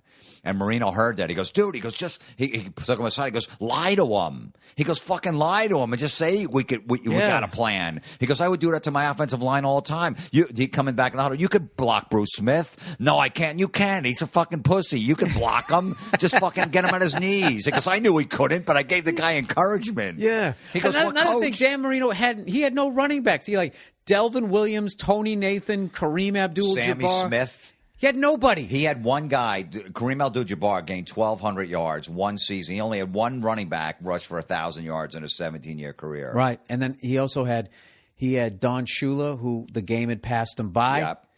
And then who did he have? Jimmy Johnson. Jimmy Johnson. Jimmy Johnson seemed like he wanted him out the door the second he got there. Jimmy Johnson hated him. Right. Marino told me a great story real quick. He said, that's, you know. No, we're going to go long. If you fucking know Dan Marino, we're going long. He hated Jimmy Johnson. Jimmy Johnson was a dick to him, and there was no reason for it. He goes, I bought into his plan, but anyway, he said that one time. He goes, Coach Shula was a coach. He goes, I'll tell you. He goes, Shula had a dog named Zonka, a fucking bulldog named Zonka. That's a fucking coach. He goes, Jimmy Johnson had a little fucking Yorkie that he would bring on the team planes. He goes, we're trying to play Buffalo in the championship game, and he's in the first seat in the fucking plane, petting Fluffy. He goes, how am I going to fucking win with a coach that brings a fucking 6-pound Yorkie named Fluffy, and he's fucking got on his lap, fucking petting the thing, when Coach Shula's got Zonka? That's a coach. Did he ever talk about getting annoyed with people talking about him not winning a Super Bowl? Not really. He just said, look, it's a team game. What am I going to do? You try, and that's all you could do. But he said everyone brings up the fake spike play. He goes, because he works out of New York on CBS. He's always in New York, and he's like, all these Jet fans go, Dan, I hated you back then, but I do but that fake spike, you killed us, and he goes, I just tell him, get over it. Just get over it already, all right? It was freaking 1991. Get over it. When he did that, what did that do to them? Did it knock them out of the playoffs? They were 8-5 at the time, the Jets. They were on a roll. They won like 6 straight, and Marino did the fake spike, and they didn't win another game the rest of the year. They went 8-8, and then they went 1-15 the next. They went 2-32 after that game. What is with fucking New York and Boston? I don't know if anybody else does it. They're always into like that old lady curse jinx. Like, you didn't win another fucking game after that because you sucked. Absolutely. That's why. Because you weren't ready to play. Not because like that whole curse of the babe horse shit. Yeah. It completely ignores that the ownership of the Red Sox were like, they could have started the Klan with some of their fucking ideas. And like the whole game changed once Jackie Robinson went in. They completely fucking ignored it. And then also, let's say that even if they weren't racist, like what the Yankees did going from... they got Babe Ruth, they bought him, but they got Lou Gehrig to Joe DiMaggio to Mickey Mantle. That's like, it's like going Jordan to Jordan to Jordan. One fucking franchise did that. And that was the real deal back then when you had to spot talent and they came up through your system. Yeah. And it's just like, you're never going to see that again. Like, especially now, like I'm not a big fan of these pile-on teams. I thought it was really weird that Miami got like the shit that they did. And it's like, why doesn't anybody shit on the Lakers? Like they do just basically every fucking year. What my team, the Celtics, did in 2008. We bought that title. Yeah. But the Lakers do it every fucking year. And they're like, Kobe's got 5 championships, one more, he equals Jordan. It's like, dude, Jordan had Luke Longley and fucking, my listeners are like, Bill, we've heard this a zillion times. Go fuck yourselves. I don't give a shit. Luke Longley and fucking Bill Cartwright at center. And the only big guy that I remember them signing was fucking Dennis Rodman. Yeah, Rodman they got from Detroit. Yeah, and they had him during his last 3 productive fucking years. But like Scottie Pippen, that was his guy. They had blonde-haired dude and B.J. fucking Armstrong. Give me a break. Yeah, no, you're right. Absolutely. They I don't know. But also, in respect for my listeners, my hatred of the Lakers is so fucking blinding that it really kills any sort of rational thoughts. Having said that, I love Kobe. I love his mentality. I love when he doesn't win a championship and he doesn't just go water skiing right after he loses. He fucking goes right into the front office and is like, what the fuck? Yeah, Get me right. some guys. Like, I mean, I wish everybody would do that. No, absolutely. I hate when they fucking smile after they just lost a game. Oh, and they start hugging it out. Yeah, they start hugging and shit like that. Yeah. After, hey, how's it going? You just lost at the last second in a fucking field goal, a 47-yarder, and then you're smiling 2 seconds later. Yeah, somebody's later. patting them on the head. Do we do that as comics if we have a bad set and fucking are we like, yeah, let's go have a fun. Yeah, I'm gonna go out and sell CDs. Hey, that was fucking great. Yeah, I fucking stay in the back. I'm miserable. Absolutely not. Well, let me ask you this last thing. I got to have you on again, though. I would love to. Absolutely. Every guest could be as effortless. I'm telling you. No, I appreciate that. You, Dom Irera is another one. Just fucking sat down here. We came into the house, shot the shit upstairs, came down here, turned on the mic, shot the shit, turned it off, walked upstairs. It was seamless. But I was going to ask you, like, this new thing that hopefully it's just a fucking little blip. Actually, it already feels old to talk about. It's this new thing where people will film a comedian at a fucking comedy club. And then you put it up and you have to apologize for a fucking joke. Is that the most insane fucking thing? It's brutal. It is just fucking the biggest bunch of fucking pussies. Well, you know what I love is every joke that they've done it, the crowd in the club is laughing. Yeah. And then they go, it sparked outrage. It's like, where? Yeah. They're tattletalers. They're fucking little fucking, oh, I'm going to tell you did. I was saying, I go, basically, they're coming to our work and filming us at a moment that they think we're doing something wrong and then giving it to the boss, which is our audience or the public, and going, hey, do something about this. Look what they did. Yeah. That's imagine if we go into someone's work tomorrow and the guy's smoking pot at fucking lunchtime, or he's looking at porn on his computer when he's supposed to doing his fucking whatever, you know, doing his fucking spreadsheet, and we go and we film, we go to the boss. Look, he was looking at porn. Look, what are you going to do about it? But Fuck even then, I don't think that's a fair comparison, because trying out new material is not smoking weed at work. You're doing what you're supposed to be doing, and some of the best bits come out of doing something edgy. And there is a style. There's shock comedy. There's dark comedy. There's all that type of stuff. And for you to fucking sit there and act like you hired this guy to look, people already heard my fucking opinions. I'm sorry. I said, imagine if Red Fox, and with Sanford and Son days, he was a filthy comic. I mean, disgusting on stage. Imagine if people were recording him and going, hey, look, listen to this. He wouldn't have had a show. His show would have been off the air. I know. He's talking about eating some girl's asshole, and when no one talked about that in the fucking early 70s. But I don't think people care about it would be if he said something about the president, or if he said like this, like that whole Dane Cook joke. He was basically letting people know that this edition of Batman isn't as good as the other one. That's the way I looked at it, too. That's what I got out of it. Yeah, he just said it's a shitty movie. Yeah, and then people get out. He's advocating. He isn't. I just stay out of the clubs. Do you know the wrestling? The WWE had to apologize. I saw because they made a joke about what? It was such a fucking great joke. This manager is talking shit to the crowd about the wrestler that he's managing. And he's going, so-and-so, whatever the guy's name is. He goes, he's like Kobe Bryant in a Colorado hotel room. Unstoppable, right? It was, right. And he delivered it big. It's funny. Right. Yeah. And he, not only did he have to apologize, he had to apologize to somebody, a specific person who wasn't Kobe or the girl. Right. I was Mike something or other. I remember, reading and passing, but it's like, it's getting to the point of like, it's sort of it's ridiculous, but I look at it like it kind of scares me, because it seems like if allowed, it's the beginning of like you're going to like start censoring people. They say in the beginning, don't film the comedians.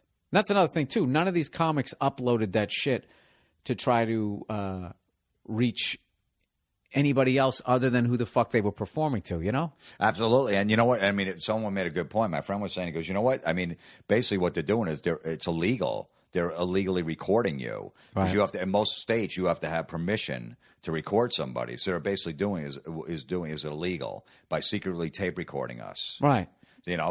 Comedy clubs what they have to do is they have to fucking leave everybody's phones and cell phones at the bar before they walk in the room. Oh, they're not going to do that. They're not going to do it because they want to turn over the crowd quicker. They don't give a fuck. I know. It's too bad. Someone that considers art should do that. Go, look, you're leaving your fucking phones and recorders. Put them here. Put them in a fucking I do basket. notice, though, the only people that they ask to apologize are people who have, like, hit TV shows. You know what I mean? That's true. Absolutely. So I think I'm safe. I don't know about you. I don't know. It's VH1 Classic. It's like basic cable. It's only it's like the NFL Network. We're only in 40% of homes. Dude, and you know what I actually think? I think that they weigh that into consideration, those groups where they sit there and they go, okay, how big is Jim Florentine? How big is Bill? How big is... Oh, but this guy's got like, whatever. Like, well, remember when Carolla made fun of like transgender people or whatever? He goes, I don't know what the hell they are. Whatever his joke was, he did it on his podcast, and they tried to go after him. They go, what are they going to take away? His podcast? It's his own podcast. Right. He's got like .coms, like fucking advertise or whatever. They're not. He doesn't have. Oh, so he didn't apologize. No, he didn't apologize because they couldn't do anything. That's perfect. He's got his own network. What are they going to do? They tried. That's perfect. He didn't say one word. Fuck you. That's perfect. I know. See, that's how I look at it. See, that's my thing. Why do you want to go to the next level where all of a sudden you have to start apologizing for trying out material? This is the deal. If I was sick of doing the road, I would be more apt to want to go that other road.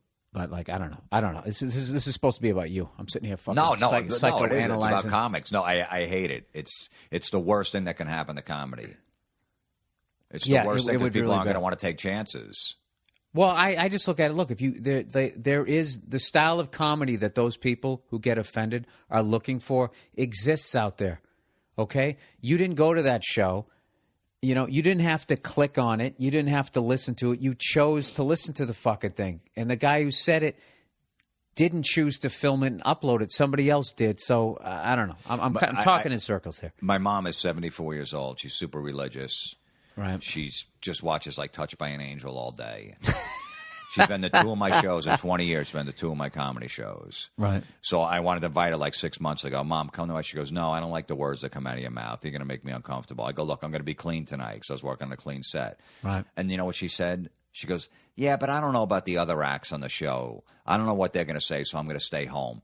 How does a 74-year-old woman get it, but nobody else does? I don't know what the other acts are going to say, so I'm going to stay home. Right. It makes that choice. She didn't want to go into that situation. But like, had she gone down there, she knows what she's getting herself into. Exactly. Then she goes, well, I made that choice. The to go down there. was filthy, even though my son wasn't, but I went to a show. How does she get it? Right. Does that bother you that she's only come out twice? No, not at all, because cool. I feel uncomfortable with her in the audience. I said penis on TV one time. I did George Lopez show. I did stand-up on it. I said penis in my act, and she's like, "How?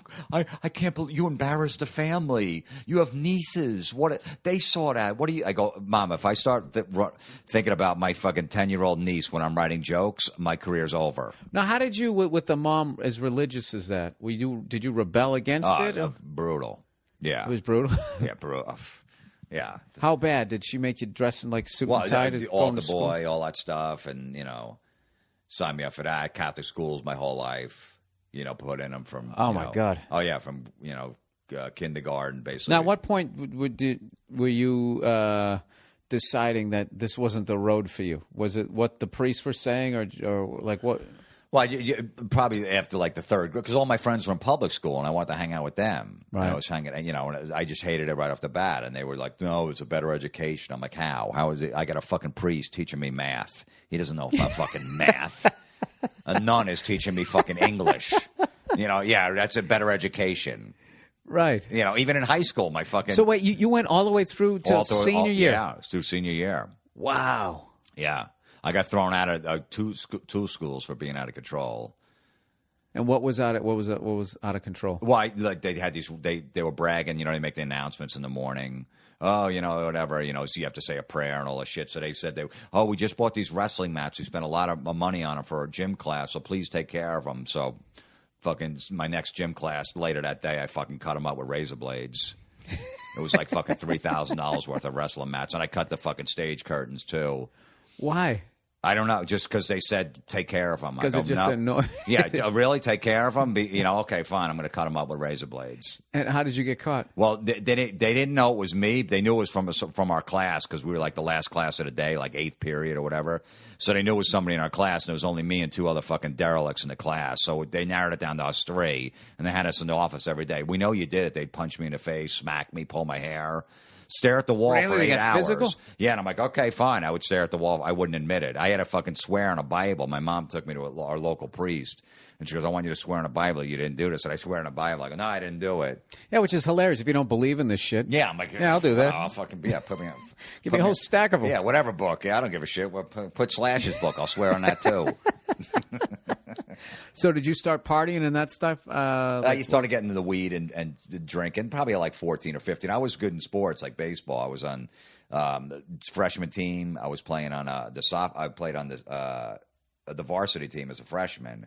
But then like sophomore year, I started getting into friggin' drinking. You played varsity as a freshman? Yeah. Wow. Yeah, I was a lefty pitcher. I was really good. At some point, I was a good hitter, too. I played first base. But then I just started drinking and getting into smoking pot and cigarettes sophomore year, and that was it. So did your mom, did she know My dad was pissed. Did your mom know you were doing any of that stuff? Not really, because I had older brothers. They were kind of like, that's why I started getting into metal. They would bring them to concerts. At 14, I saw fucking AC/DC with Bon Scott. As a 12-year-old kid. Fuck you. Yeah. What's that, the Power Age tour? No, it was Highway to Hell. Jesus Christ. I saw him open for Ted Nugent at Madison Square Garden, and I saw him AC/DC, and I forget who else. I think it was Def Leppard maybe would whip on like 2 times before he died. Because my brothers would bring me. I was 12, and they were like 18. And like, oh, we want to bring them. So I saw all these shows. Holy shit. Insane. So you would go from Catholic school to then going down to one of those goddamn shows at 12. Yeah. Partying with your older brothers? Yeah, they would get me high. Absolutely, yeah. Dude, you had a fucking awesome childhood. No, it was great. I mean, I was angry because I was fucking stuck in Catholic school and shit like that. But yeah, but no, it was great. Absolutely, man. My older brothers would bring home albums like, oh, so there's Black Sabbath and there's Ted Nugent and Aerosmith. I'm like, holy, just fucking great. That's awesome. My younger brothers got that out of me. I was second oldest, so they, I didn't know shit. Like my first album was Mitch Miller, Sing Along with Mitch and the Gang. Okay, you shouldn't even know who they are. They literally. No, I know. Yeah, I know. Yeah, they're like polka. Yeah. Won't you come home, Bill Bailey? Like that type of shit. And then I got Aerosmith's Greatest Hits. Was my first foray into like fucking real music. But my first concert was Doc and Judas Priest. Nice. No. Oh yeah, no. What? Yeah, that's right. I thought it was Loudness. It was Doc and Judas Priest. Loudness opened up for AC/DC on the Who Made Who tour. That Japanese heavy metal band. They're still around. Are they really? Yeah, we were going to have the guitar player play on our show, but he couldn't get a visa. Have you gone out to go see any of bands from like that aren't like huge, like the Metallicas, the AC/DCs that are still playing arenas? Like I'll go out to Vegas every once in a while doing a gig out there, and I'll see like Slaughters playing with like fucking Warrant, a couple other guys. Have you gone out to any of those shows? I just saw Sebastian Bach last night at Nokia. Oh, you did? Yeah. How was it? It was great, man. Yeah. He still can sing. He's got a good band behind him and stuff. So yeah, I always go see shows. Now is he going to get together with Skid Row? He wants to. There's one guy in the band that doesn't want to do it. The only other guy I can remember, Rob Affuso, was the drummer. Yeah, he was the drummer. Yeah, Rachel Bolan is the bass player. Snake something or Snake other. Szabo, guitar player. So who doesn't want to do it? I think Rachel, the bass player, he hates Sebastian so much that he won't do it. And they got offers of like $100,000 to do festivals overseas. They could do. So what kind of money does that dude have? Rachel. I don't know. He gets to publish it on those first couple records. You know, Youth Gone Wild, I Remember You. But I would think that would be trickling down now. The kids are just down like. It is, but they still play it at the files? sports stadiums and shit like that. I guess he's got money coming in. We were watching, me and my buddy Eddie last night, every time because Sebastian filmed it for a TV show last night or something. So every time he played a Skid Row song, we're like, oh, Rachel can buy another house because he has to pay for that. It goes through him. Anytime Sebastian does anything on TV or puts a DVD out of those songs, because Sebastian write those songs. So Rachel did? Rachel and Snake wrote those songs. I love that his name is Rachel. Yeah, I know. Why is it Rachel? I don't know. Rachel Bolan. I'm not sure. Is he from Europe or something? No, he's Jersey. Jersey white trash like me. All right, what do we got here? We're an hour and 20 minutes in, and it just keeps getting more interesting. We got to do a part 2 at some point. We'll do it, next time in L.A. Yeah, when are you going to come out? I come back out in October. I'll be back out. I was thinking the last time I think I saw you in L.A., I ran into you at the forum for that AC/DC concert, remember? One of the greatest shows I've ever seen in my life. Yeah, we caught it early, and Brian's fucking voice sounded great. It's fucking killer. All right, well, let's wrap it up here. Jim Florentine, your website is? JimFlorentine.com on Twitter, Mr. Jim Florentine, and my podcast, Comedy Metal Midgets, on iTunes. And when can we see the next editions of... New season of that metal show starts August 11th. On VH1 Classic? VH1 Classic, yeah. Okay, August 11th is coming up. All right, Jim, thank you so much for coming by the podcast. Thanks, Bill. All right. Amazon.com, you guys know the deal. If you're going to buy something on Amazon, not saying you gotta... Go to BillBurr.com, click on the podcast page, and click on the banner ad on the right-hand side, the Amazon banner ad on the right-hand side. You go to Amazon, go ahead and buy something. Doesn't cost you any extra money. They kick me a percentage. 10% of that I give to the Wounded Warriors Project. You help support my podcast and the troops who made an unbelievable sacrifice for us. All right? And Gamefly.com. Wouldn't you love to have 8,000 video games at your fingertips? Sure, we all would. All the new hits mailed to your home. So if you're sick of paying $65 for the newest games that you or your kids use for a week and then give Gamefly a shot. Gamefly is offering my listeners a free 2-disc, 15-day trial, $23 value. Go to www.gamefly.com or the Gamefly banner on my podcast page of the website to redeem the offer. There you go.